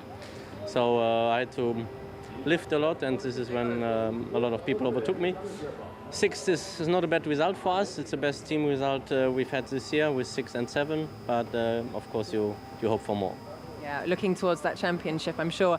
You had Loic Duval on your tail for a while as well. Did it take a while to defend him off?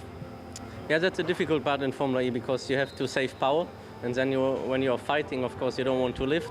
It's quite tricky. I think from what I've seen, I hope people and the other drivers agree, it was quite a fair race and quite enjoyable. Of course, you always want to win. Obviously, brilliant that you're taking home some points. Are there any other positives that you can take home from today? Yeah, I think we've learned a lot. It was probably for the whole season the best car on average that we had for quali and race.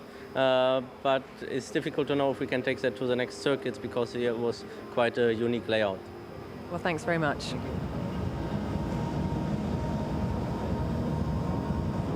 There's the free disco that's going on a little bit later on. Now we look forward to the next race in Moscow after an entertaining race here in Berlin, Tempelhof. We go to a little bit east to Moscow, the capital city of Russia, a street circuit around the outside of the Red Square and the Kremlin is going to be absolutely superb. And we hope you can join us for it. It's the Grassi who takes victory here in Berlin. Make sure you join us 6th of June for the next race in the championship around the streets of Moscow, and we will see you then.